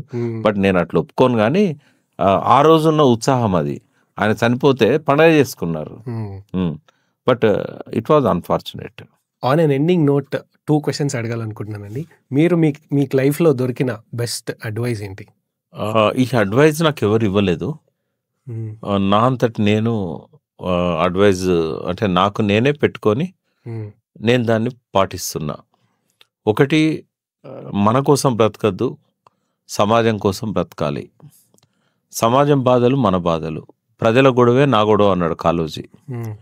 సో సమాజం కోసమే మనం త్యాగాలు చేయాలి, సమాజం కోసమే బ్రతకాలి. చిన్నప్పుడు పెట్టుకున్నది. తర్వాత ఉద్యోగం చేయకూడదు.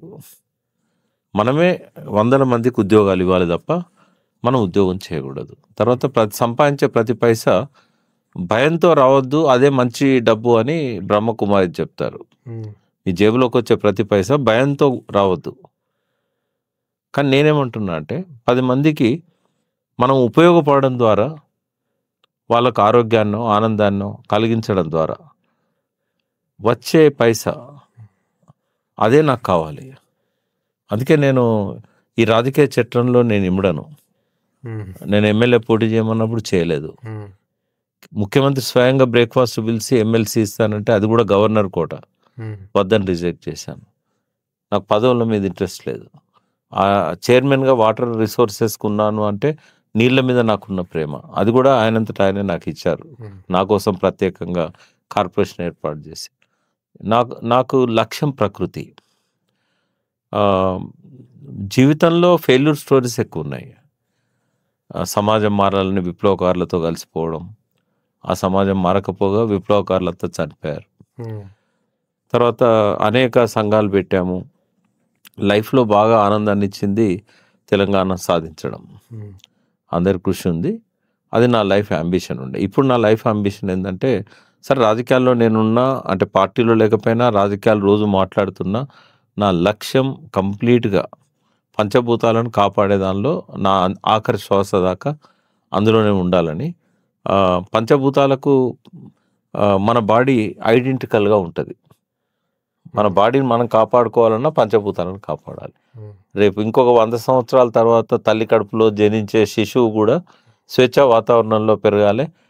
పవిత్రమైన గాలి, పవిత్రమైన నీరు, పవిత్రమైన మట్టి, పవిత్రమైన ఆహారం. 100 సంవత్సరాల తర్వాత వచ్చే శిశువు గురించి నేను ఆలోచిస్తున్నా. ఇది నేను పెట్టుకున్న లక్ష్యం. ఫైనల్ టచ్ లాగా వ్యూవర్స్కి ఏం చెప్పాలనుకుంటున్నారు మీ నుంచి? అంటే సమాజంలో అన్ని వ్యవస్థలు భ్రష్టు పట్టిపోయినాయి. వాటి ఇన్ఫ్లుయెన్స్కు లోన్ కాకండి. ఫస్ట్ మీ ఆరోగ్యాన్ని అర్థం చేసుకోండి, మీ శరీరాన్ని అర్థం చేసుకోండి. మీరు తీసుకునే ఆహారం కొన్ని నియమాలతో కూడుకొని ఉండాలి. మనం ఏం సాధించాలన్నా ముందు బ్రతకాలి. బ్రతకాలంటే మనం తీసుకునే ఆహారం మీదనే ఆధారపడి ఉంటుంది. ఇవాళ ఆలోచనలు కూడా భ్రష్టు పట్టిపోయినాయి. ఎవ్వరికి సరి అయిన ఆలోచనలు రావట్లేదు. అసలు ఒక డ్రీమ్ ఉండాలి. Dare to dream, strive to achieve అన్నాడు Abdul Kalam. Strive to achieve అన్నప్పుడు డేర్ టు డ్రీమ్ అంటే ఏ డ్రీమ్ ఉండాలి? ఎవరు డ్రీమ్ లేకుండా పెరుగుతున్నారు, లక్ష్యం లేకుండా పెరుగుతున్నారు, గమ్యం లేకుండా జీవితాన్ని గడుపుతున్నారు. సో మనకు దేవుడు అనేవాడు మన బ్రెయిన్లోనే ఉంటాడు. సబ్ కాన్షియస్ మైండ్, మన మనసే మన దేవుడు, మన ఆత్మే మన దేవుడు. కాబట్టి ఎక్కడో వెతకడం కాదు, మీ లోపలనే అన్నీ ఉన్నాయి. మీరేం ఆలోచిస్తారో అదే జరుగుతుంది, అది ఆచరణగా మారి జరుగుతుంది. బిలీవ్ అండ్ అచీవ్ అనేది universal secret. What ever you believe you can achieve. Law of attraction అంటే ఏందో ఒకసారి గూగుల్లో వెతకండి. లా ఆఫ్ అట్రాక్షన్ ప్రకారం జీవనాన్ని కొనసాగించండి. తర్వాత పంచభూతాలను కాపాడడం అనేది మనకు ఒక లాంగ్ లైఫ్, హెల్దీ లైఫ్ ఇవ్వడానికి తప్పనిసరి అవసరం, ఎవరి కోసమో కాదు. కాబట్టి లైఫ్ని కొన్ని డిసిప్లిన్తో, కొన్ని నియమాల మధ్య జీవించాలి. ఫ్రీడమ్ అనేది ఎదుటివారిని నాశనం చేయడానికి కాదు, ప్రకృతిని నాశనం చేయడానికి కాదు, మిమ్మల్ని మీరు క్రమశిక్షణలో పెట్టుకోవడానికి. కాబట్టి పరిమితుల మధ్య ఉన్న స్వేచ్ఛతోనే బతకాలి. సో ఈ విలువలను పాటించే విధంగా మన జీవితాలను మలుచుకోవాలి. That is my message. Thanks అండి. Thank you very much. Thank you. Bye.